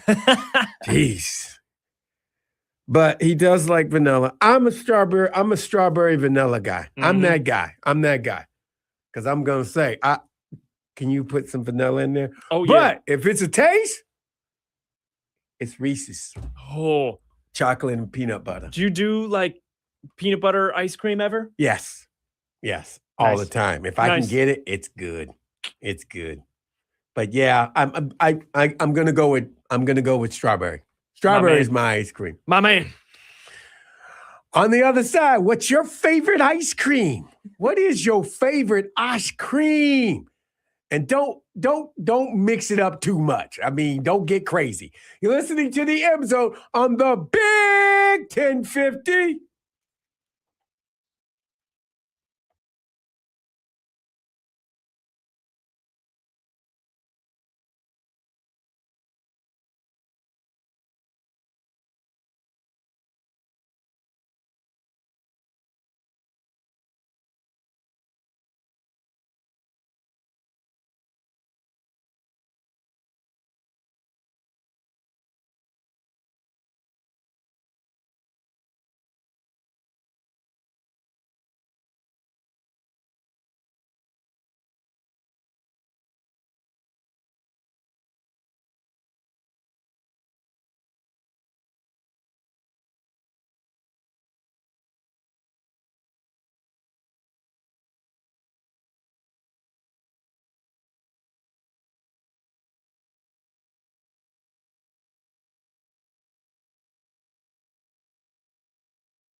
This is the MZone. And welcome back to the MZone. Jamie Morris, Bobby Toth on the other side of the glass. 734-998-1050. I just had a great call. Tony calling in. I know he wasn't quite in the mood to talk on air, but he was talking all about the Utah coach. He was saying if we get Kyle Whittingham, we're definitely going to end up winning a national championship before he leaves. And I will say he was a pretty big defender of Ward Manuel. You know, despite how questionably he handled the Sharon situation. You know, his time purely as AD, looking over all these other programs that have had such success. You know, Tony had some pretty incredible things to say about both Kyle Whittingham and about Ward. Oh, that's nice. That's a good thing. We love to have that. I'm going to look on here. Let's Toast the Media 3673. He said Superman ice cream. That's one. That's one. It's too sugary for me. It's too sweet. It's Superman's, what is it? Strawberry, vanilla, and blue moon? No, it's cherry and somehow they got the blue and they got the red. The blue's blue moon. And the yellow's in there. The yellow too. is vanilla. The red, I don't remember what that I don't one know is. what the red is. Brett Sullivan on some cookie dough. 907. Cookie dough. What you got there, man? I mean, I like some cookie dough. Cookie dough's a great one. I do. I mean, I like that. I know. Those other people texting in Neapolitan. We were talking off air right when we cut the air. I was a Neapolitan kid. I absolutely love Neapolitan. Bob in Florida. Bob in Florida says, because you know what? It's a Bob thing. It's a Bob thing. It is a Bob thing. I tell you, it's a Bob thing. I'm telling you that. That Superman ice cream, you got to watch that, man, because just it's CJ loves that one too. He does love that Neapolitan. So Bob in Florida, I know you like that because you like three. You like having them three. I get it. Three flavors at once. That works for me. You're right. Both Superman and Neapolitan. It's like, hey, I love me the variety. Right. It works. It works. And then my mom put me on mint chip though. I don't know. Some people really don't like mint ice cream. They're like, it's too. It feels too much like toothpaste. Yeah, I don't like mint ice cream. It's just toothpaste. It is. Yeah, it's my mom's favorite ice cream. At least it was for a really long time. I caught the bug. It's good. I like me some mint and chocolate together. I'm just saying, that's just good. 734-998-1050. Hadley, what is your favorite ice cream? Let me take a guess. Butter pecan. Not a big fan of it. I mean, I'll eat it. Okay. I wanted to. I said, let me take a guess. That's all. I'm sorry. That is a hard age line for butter pecan, James. Yeah. I'm just working. Wait a minute. He's around my age. I mean, I'm a little bit older, so I'm saying he's a butter pecan. It's right around there. Yeah, but he's not. Yeah, that's old. That's old people ice cream. Yeah, it is. You're trying to stay young. I see you. But the grandparents bringing their grandkids. I got you. Well, you gotta make sure if you're having dentures, you gotta make sure they're clean. Well, yes, that's a true statement. That's a true. That's.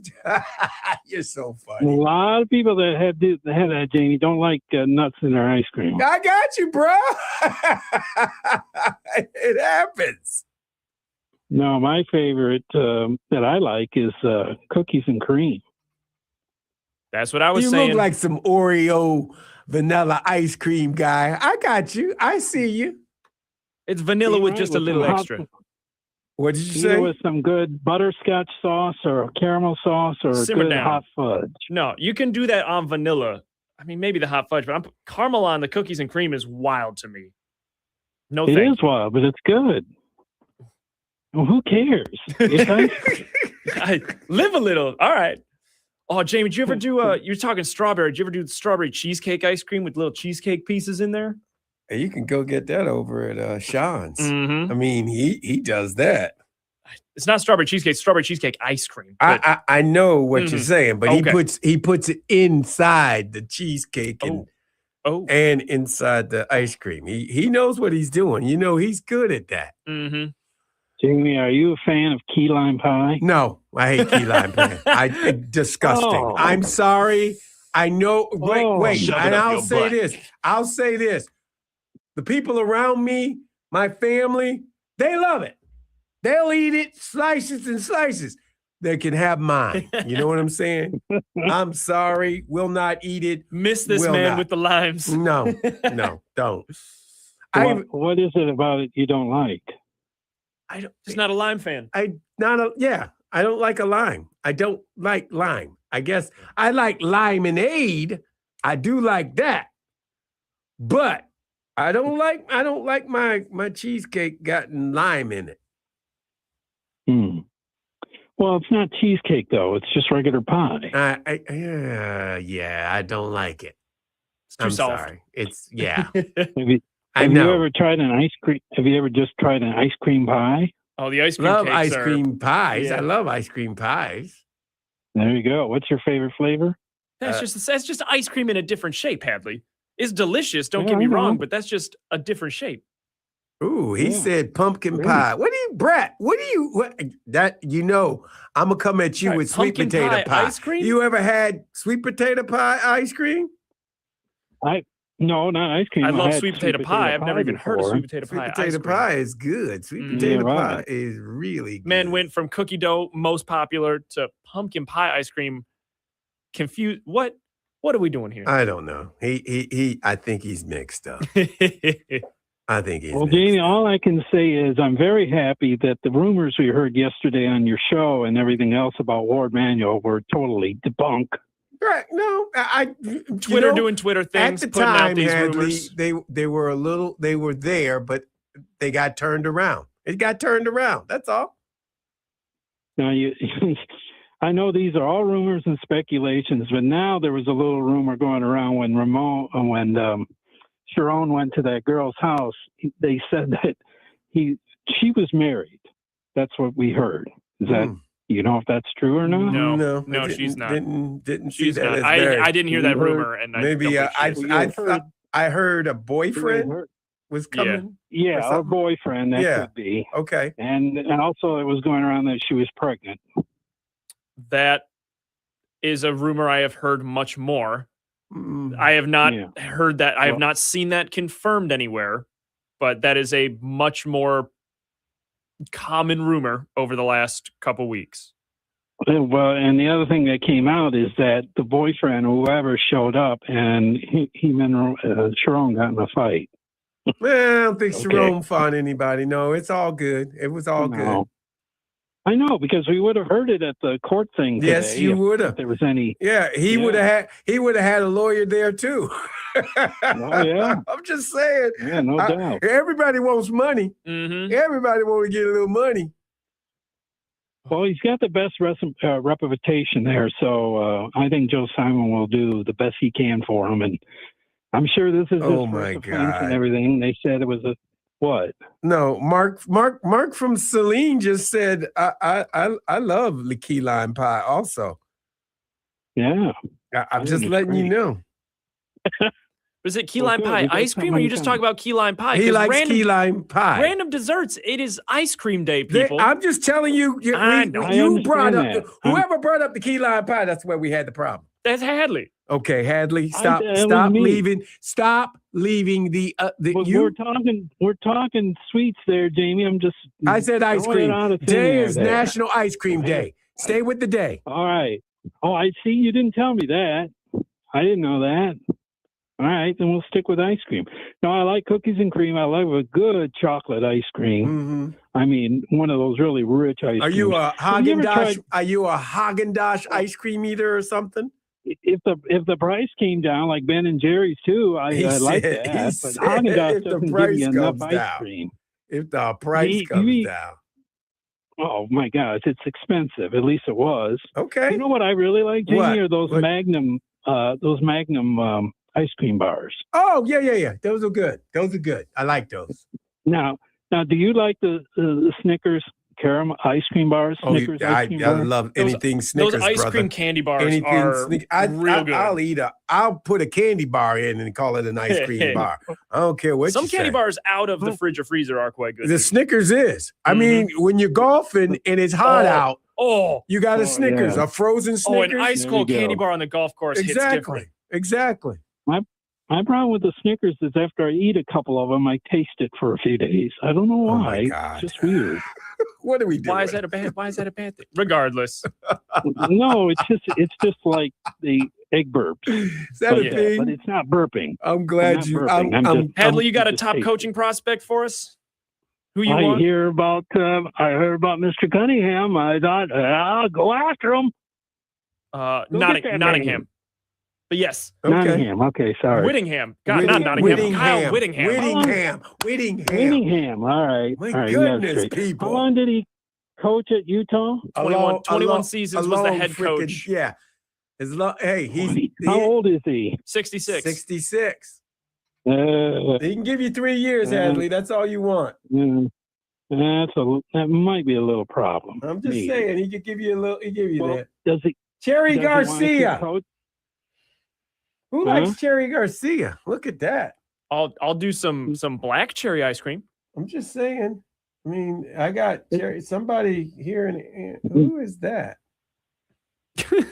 Dennis. Oh, that's Dennis in the OC. Dennis in the OC says he wants Cherry Garcia. I didn't know that was still around.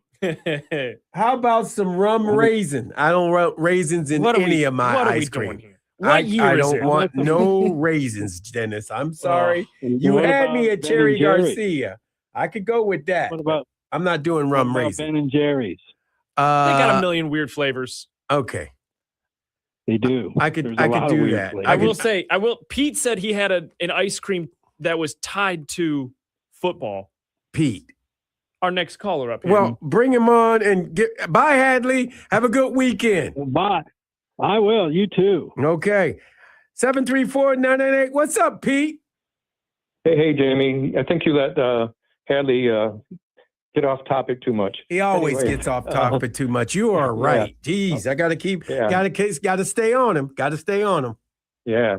So I'm a vanilla man because I like in all forms, but especially with Verner's ginger ale, make a Boston cooler. Look at you. Wait a minute. And Verner's. Let me get this straight.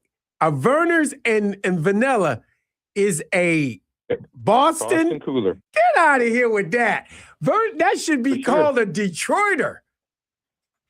Well, Detroit, I think, is like cola with ice cream. But you're just taking. You're going to steal that from everybody else around the world. No, look it up. Look it up. I will. Boston cooler. I will. Okay. Boston cooler. I'll remember that. Go ahead. You bet. So, if I go to Washington Dairy, though, I always used to like this orange pineapple. It had like chunks of pineapple, orange ice cream. That's what I get for a cone. Because it was a little, different. Do they have that all the time? Can I go get that today? It's cold today, but I can go get that today? Yeah, Washington Dairy. Okay. And my sports story has to do with Washington Dairy because back in the old days, I was on a Little League baseball team, and Washington Dairy was our sponsor, and we had, that was our team, Washington Dairy Little League team, and fun thing was, we had incentives. If you got a home run, you'd get like you get a chocolate sundae or a hot fudge sundae, excuse me. So the only guy that got home runs though was the son of the owner, because he was the only good player we had on our team. But I bet y'all were mad at him all the time. well, he's one that he just got the big treats, but. What I remember about that is because Washington Dairy was our sponsor, after every game, they'd show up with a truck and we'd have ice cream cone, and there'd be this other team, they'd be hot out, and they'd be sweating, they'd beat the hell out of us, but we were sitting there eating ice cream. Wow, that's cool. That's cool. Real quick, Yeah. Pete, I was answering phone calls. I absolutely love a Boston Cooler. It is one of my absolute favorite dessert beverages. Why is it called a Boston Cooler? I think it has something It's to do a with Detroit No, drink. I think it's the ginger ale because it was started with Verner's and they have the leprechaun logo and it's something about the leprechauns in Boston. I don't know. I think that's something to do with it. Yeah, we're gonna have to. I'll look it up. We're gonna have to AI that one. AI that one. But it's a great take. It's a great take. All right. Pete, you got a contender for a coach? I do not. Okay, no problem. You don't have to have one. Unless you look next door to EMU. He's been around for a while, but I don't know if he'd be ready to step up. Seems like a decent coach over at Eastern. Okay, But, all right. Yeah. We want to throw names out there. No, that's good. I appreciate that. Yep. Okay. You guys have a great day. You too. Great weekend. You too. Yep. Thanks. 734-998-1050. Dexter Tom and Dexter. Tom and Dexter. Yes, What's sir. up? What's up, Tom? How you How doing? you doing? Well, I'm doing much better than I was a couple of days ago. Let me put it that way. Well, 'Cause I'm I glad. can't change anything. Yeah. I can't change anything. No, we can't. So- We can't. But we can strive on, as Coach Blade said. We shall rise from this. He's my inspiration. I tell wait a minute. you. Why do you think I put him on? He's my inspiration. He gets me fired up. He's just he's just like who his coach was. He's just like I got him. to tell you a story real quick, but then I'll get quickly through it. We had a alumni special from Chicago to Illinois to a game down there several years ago, and he put it together. Bob Thornblade. Oh, okay. All All right. I sat next to him. Okay. Good. Nice. I sat next to him. We had a nice chat. So my favorite ice creams, get this. Vanilla, strawberry, also vanilla with chocolate swirl. Ooh, I like that. I like And that. I love that. And I do like the old Boston Cooler. I just wonder if we could get some background on that. Did it originate in Boston? I'm going to find out. I have it up. I'm calling people. I have it up in front of me. people. I have it up in front of me right Go now. ahead. Go So, ahead. The Boston Cooler did originate in Detroit. For a long time, it just referred to any soda with ice cream in it. But then specifically Verner's became such a staple in Detroit mixed with ice cream that became synonymous with the term Boston Cooler. However, so it ain't really a Verner's thing, but they made it a Verner's thing because Verner's was the drink of choice for a in while, Detroit. like back in like the I got you. In the early 1900s, it was sarsaparilla and ginger ale. Ooh. Exactly. And then it became ginger ale and ice cream, and Detroit took Verner's specifically, and it became such a commonplace treat. However, there is a little bit of a debate whether a Boston Cooler is a Verner's float or if it's like a Black Cow, which is like a blended milkshake root beer float. Okay. And is a Boston Cooler like a Verner's milkshake, or is it just a Verner's float? That is still up for debate. We're still debating that. We could keep debating One it. other quick. Go Can I ahead. give you another quick thing? Go ahead, Tom. I really like this. I did a little search on Dillingham. He's young, but I'll tell you what, the guy can coach, and he's very offensive minded, but I'm sure he's going to have a great That's the defensive Arizona coordinator. State coach, right? Yes, sir. Yep, I mean, he's okay. got Arizona background all the way. Might be hard to get him away. Right. But let's see what happens. And are you guys off next week, right through Christmas now? No, I think we still have we have one more I don't week. know if we're on the end of next week, but Right. at least, Oh, very good, least, first half good. of next week, we're still Right. here. We're going to be here at least half the week. Half the I week. think I'm here Great. next Even Thursday. though I think we're on all call week. in next week. all the time. No, I got to talk to I Ira. do listen. I listen every day. Well, So, we love appreciate you that. guys. Thank you. Take care. Appreciate All it, right, Tom. Go Blue. Go Blue. Oh. 734-998-1050. Get the door for me, please. Oh, yeah. But bring Dennis on. Thank you. All right. Hey, Dennis, what's up? Hey, you are, Jamie. You and Bob, you guys are doing a heck of a job over there. Yeah, we're trying. We're trying. Yeah, this is a very it's a tough week. It is a tough week. And, It is a tough week, and but we should get through it. Yep, but the news just horrible, and didn't have a chance to call in ahead of time, but I know like everybody else, we're all concerned for and praying for Sharon's family and everybody impacted by this, and him too. Really, I mean, right? Yeah. We need to pray for Sharon too, because I mean, he's sick. He's sick. Yeah, it's shocking and very very upsetting news, but it would so hopefully things go positively as much as they can forward from this point forward for his family and for him and for the players and coaches and the team going forward. It was some sort of a positive omen. That you mentioned the name Kyle Whittingham and was within seconds that Bobby's got the news item right hot off the press, right? Yeah, that was so kind of crazy.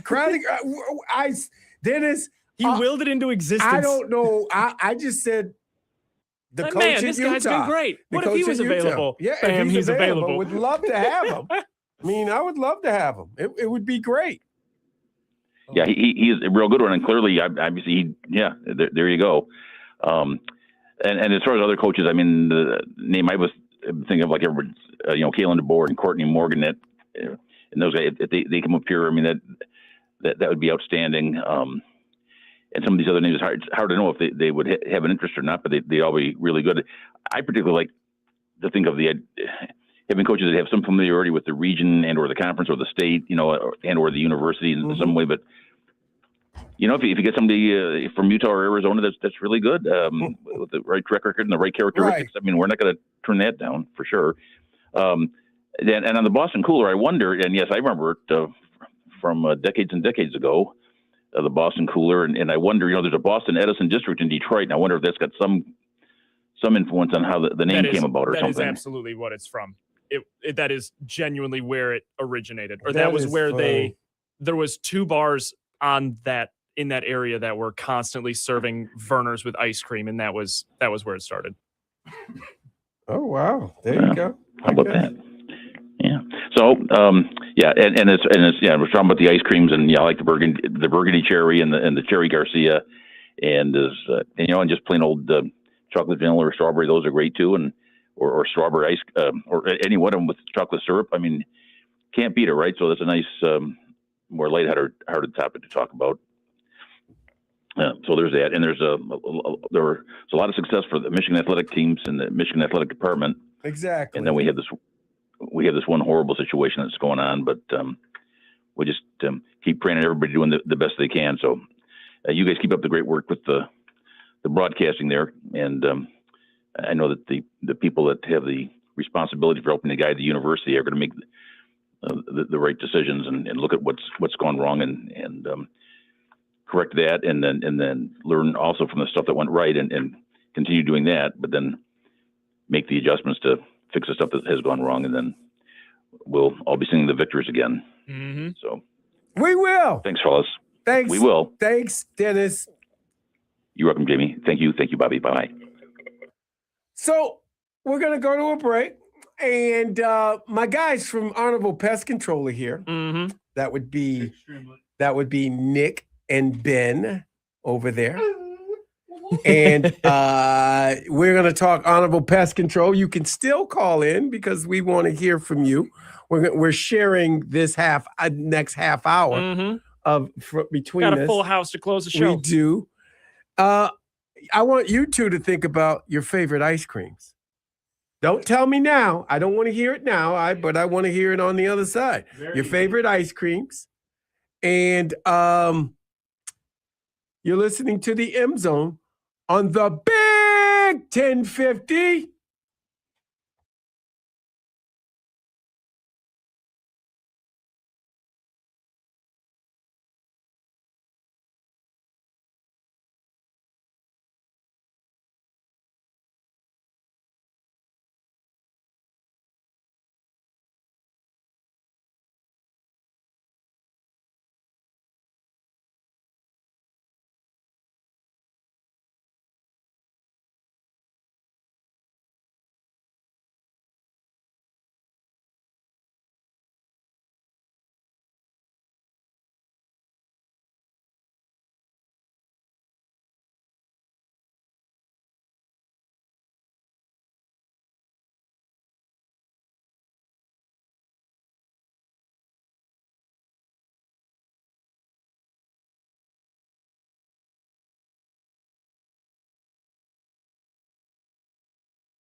This is the MZone. And welcome back to the MZone. Jamie Morse, Bobby Toth on this other side of the glass, rocking it.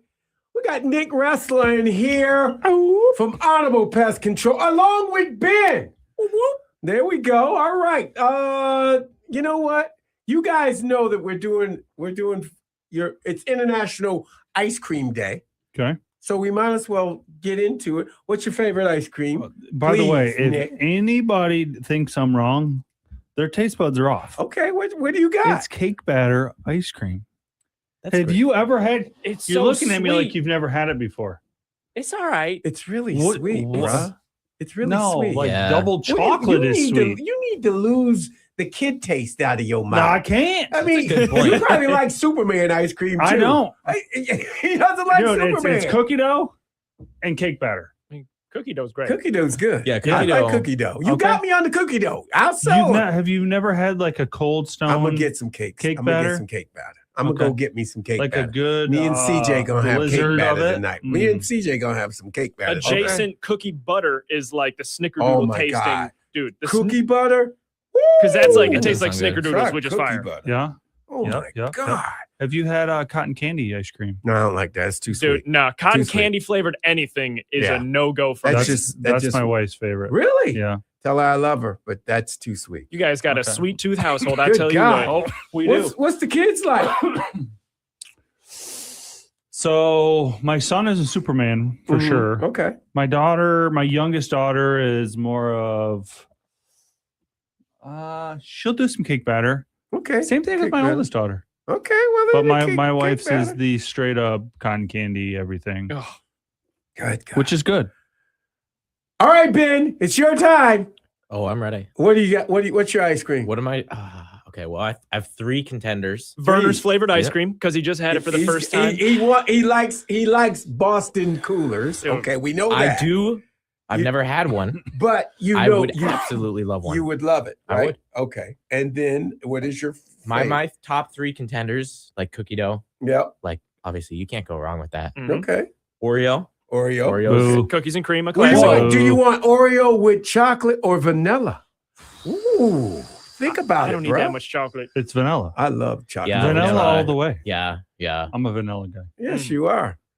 I didn't say vanilla. I didn't say that, but you are. You're a vanilla guy. I agree with you. My last One one. who's- I don't see one flavor. Wait a minute. I don't see flavor. I don't either. One who sprays chemicals. Oh. It's very vanilla because you. Where's Oh. your taste buds?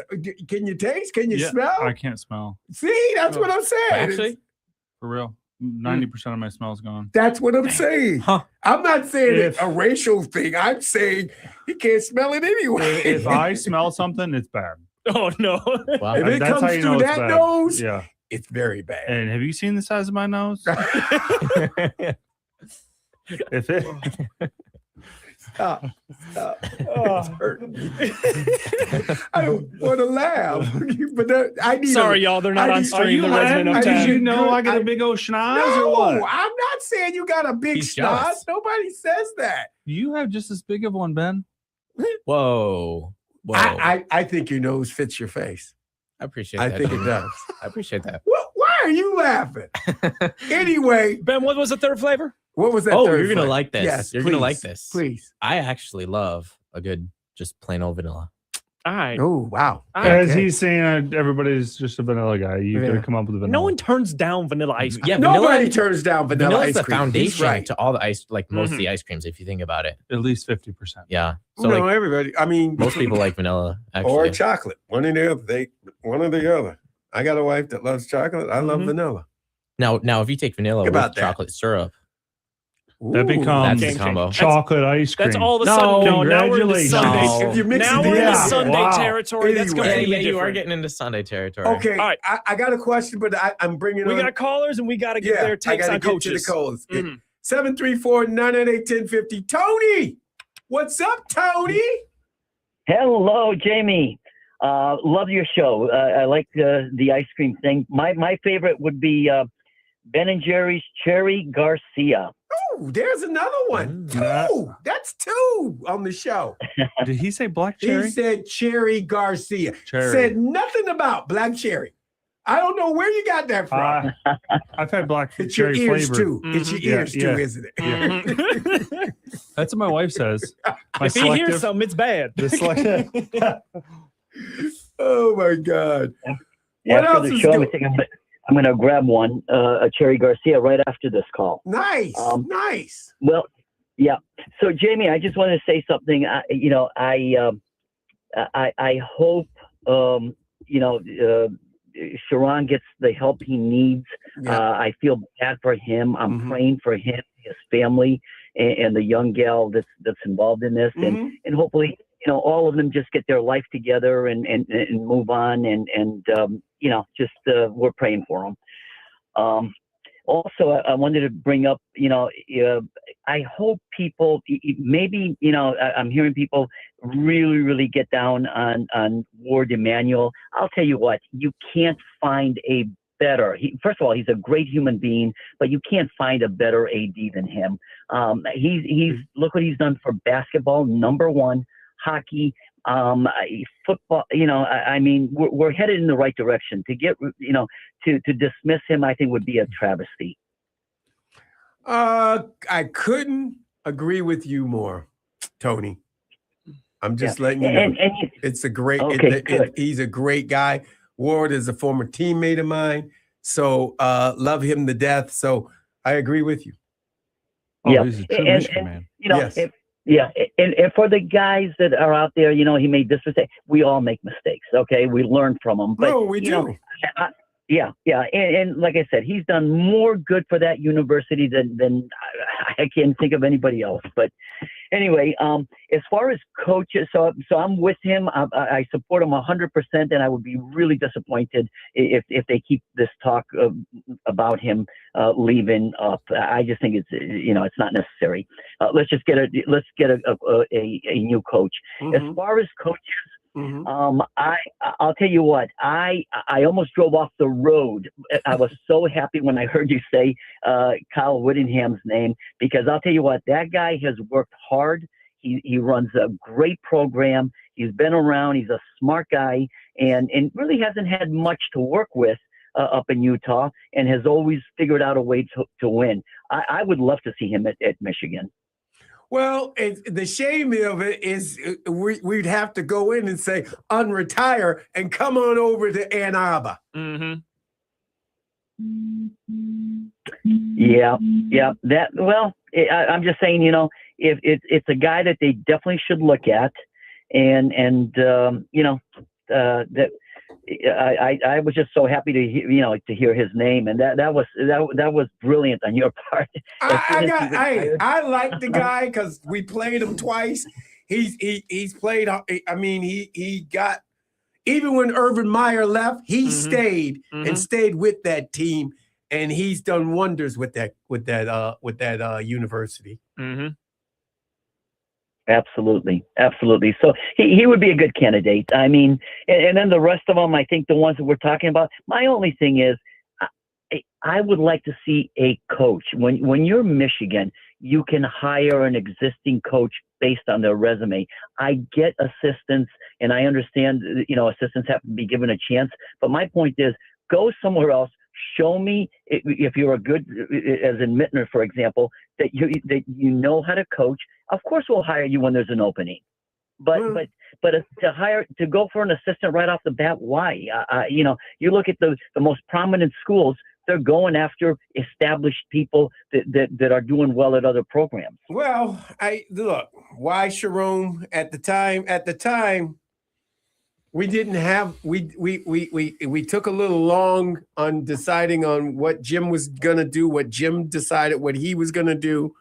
So we were kind of out of the zone for all the coaches that have already established themselves to go somewhere. Sharon was part of the culture building situation. So and Jim did recommend him to Ward, and Ward took upon that, and that's why we went where we were. And that makes sense, Jamie. It's not. Yeah, I'm not talking about Sharon, but just for future decisions. But Future you're right. decisions, I mean, I think we will look at the resume, how many years, if they're a veteran guy who's had some years, because Michigan is not a starter upper. We don't we don't need to have it be in your first year as a head coach at Michigan. You got to have some seasons on you. You got to have some seasoning. That's right. And here's the other thing. Those people that do have the seasoning, they're going to bring in the coaches. They're going to bring in the trainers, and they may even bring in some players. Exactly. You know, where a new guy, he's starting from scratch. But anyway, I appreciate the time. I really enjoy it. I live in Southern California, so I have you on my radio every single day, and I love your show. I hope you can see me right now. I'm having fun. I appreciate it, Tony. Yeah, it seems like you're having a lot of fun, and that's what I enjoy about your show.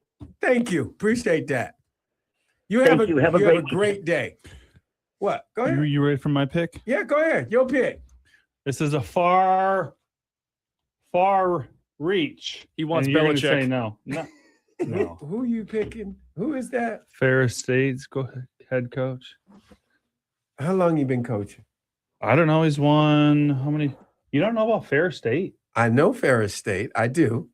I've heard of it, but I don't pay attention to their football.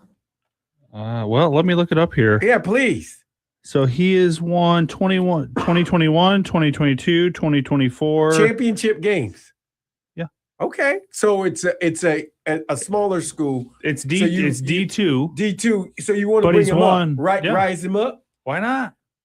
Or John Gruden. That's my second pick. Wow. I'm not saying mine's good. I'm just saying how does this guy not get a shot at least in the MAC?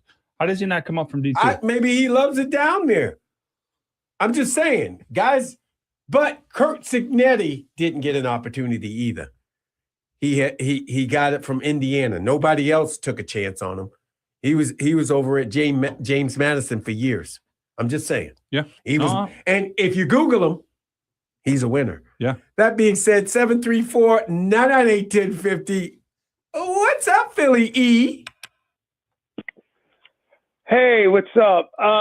See, in terms of ice cream, I think I may have said this one. Do you have Philly ice cream or something? Do you guys? Hey, Philly, do you guys have the Boston? What is it called? Boston Cooler. The Boston Cooler. Do you have an ice cream called the Boston Cooler? Nothing I know of. It's a float. Is ginger ale big out there? I don't go for that. Ice cream does. Dairy doesn't go with soda. All right. I don't know how people or you guys call it pop, but if you're ever in Philly, in the Roxborough section of Philadelphia, there's a place called C&C Creamery, and the freaking butter pecan is to die for. I take my age. That's why. This man is 80 years old. He is not 80. Listen, I never was crazy about butter pecan, but it's so good. You know, right? I had a 15-year-old student, one of my kids. The kid ordered butter pecan, and it's really. It's not pecan. It's not pecan. It's pecan. It's pecan. There was Arena's Water Ice up the street, man. They closed that down. I mean, they had to. Before working here, I've worked at an ice cream shop, and butter pecan was the only flavor that would make people walk out if we didn't have it in stock. What? And it's well, because we had so many different flavors. But if like a grandparent shows up with their grandkid, it's like there's 2 more ice cream shops within 2 blocks. So they're like, "You guys don't have butter pecan here? All right, kiddo, we're going to the other one." Wow. And you can't go wrong. Honestly, listen, there's no such thing as bad ice cream. I don't care. No, there isn't bad ice cream. That's I'll eat any ice cream. I'll be honest with you though, and nothing like ice cream cake, Jack. Told you. Ice cream cake. Oh, that's exactly how that is just ice cream in a different shape. Ice cream cake? No. We give CJ Cake batter, ice cream cake all the time. It's a whale. It's a whale. You cut it up. Yeah. And you serve it up. Yeah. It is a cube of ice cream. Ice cream cake. Well, Carvel makes it. Carvel. Carvel. I don't know if you guys have Carvel. They Carvel don't know out in- Carvel around here. They I'm don't know just saying, Carvel yeah, around I don't here. know. It's an East Coast thing. I'm sorry. Yeah, I guess it's it an is. East Coast Well, thing. my point is this. I listen, I know kids that don't like cake all that much. But the minute I say ice cream cake, the freaking eyes pop out of their heads. So there's something to be said about Smart that. kids. Anyway, regardless of what people think of Ward and how complicit he is in all this, listen, it was a major blow to the program. It's all hands on deck, okay? Yep. He's needed for the search. I'm sure he'll choose a dynamite coach. If you caught the round table yesterday, Brian and said, listen, they made strong points. Listen, they didn't say anything that wasn't true, but guess what? Now's not the time. We got to fix this football. We got to fix the golden goose pronto. Right. And then once that all happens, hands on deck. Right. I got you. it's all hands on deck. And guess what? I'll tell you, here's the perfect thing. When we win the national championship and he's sitting in the arena, then, he can ride off into the sunset and as a victor and much less turmoil. Who are we talking about, Philly? Who are you talking We're about? talking about Ward Manuel. Okay. All right. I was just asking. All I right. thought maybe That's you when threw he a coach leaves. out there and I didn't see it or hear No, it. no, he'll be there for the Final Four. We'll win it, and a week later, right off into the sunset. And it's the perfect ending, right? Right. Much less turmoil. But we can't have all this going on all at once. Got to get a coach. Speaking of which, here's how I look at it. Well, regardless who's out there, regardless, we listen. We underperformed this year. Now, a lot of it's explainable. What's been going on for the last couple of years? Why our team? Listen, I've had kids, or I should say, I've had friends like there's something up with your program that just doesn't sit right. And nobody could put their finger on it, at least not out on the East Coast. Now we know there's a whole lot of shenanigans going on behind the scenes. That affect There you the go. program. That's an East Coast saying. Tomfoolery. There's a lot of shenanigans going on. I don't think that's a full East Coast. I've said shenanigans. You said shenanigans too? I say it all the time. Okay. All right. I'm sorry. It's not an East Coast thing. Go ahead, Philly. But regardless who we get, whether it's DeBoer, Dillingham, Jed, they're all major upgrades. They really are, considering what's been going on in the last 2 years. They're major upgrades. And if these kids could just stick it out, and we're not talking to wait around 6 months. This is going to be done in a week or two. It's got to be. Probably 10 days or less. It's got to be. 10 days. Like, come on, guys. Just stick together. You're going to get a dynamite coach. Maybe we'll throw Jeff Brom in there. There's another name. Any four of those coaches will come to Ann Arbor, and they'll hit the ground running. With that roster, right? Right. The recruiting class is coming in, the Michigan resources, these guys are going to hit the ground running. Now, here's my thing. When you look at some of the candidates, I like DeBoer a lot. I know Sam absolutely loves him to death. There's a lot of upside, I should say. I never look at his teams as being all that physical. That kind of bothers me a little bit. And his Joe Moore Award team in 23 for Washington, that was more for pass blocking, not so much just mauling people off the ball.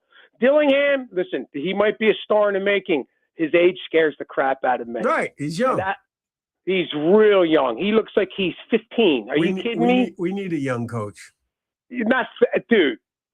He's young looking, and not to mention, I don't know how much of a fit he is because he's as young like as Cali. Ben, and that's good. 19? He's Cali. I don't know how much of a fit. Now, he might be a starter making. And when I come to Jed, listen, Jed isn't. He's not the prom queen, but you know what Jed is? Jed is the cute girl next door that not everybody's dying to have. But guess what? You know a whole lot about her. There's not a whole lot of warts are going to pop up 2 months later when you start dating this girl. You got to end this quick because I got to talk to my boys now. Oh, you got it. Well, anyway, here's my point. I love him because look what he did with Rudock. Look what he did with Wilton Spate. I think we're going to be a physical team with him. And listen, if he did that with Spate and Rudock, are you kidding me? And if you remember, look what happened to Spate when Pep Hamilton took over the next year. You're right. So Bryce will be in good hands. Okay. I got to vote for Jed. All Okay, right, boys. thanks. Appreciate Have it. a good weekend. Go Blue. You too. As the temperatures drop, pests are moving in.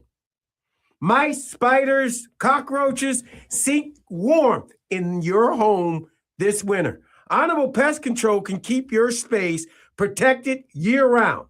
Our expert team seals entry points and stop infestations before they start. Don't wait for the pest to settle in. Honorable Pest Control today at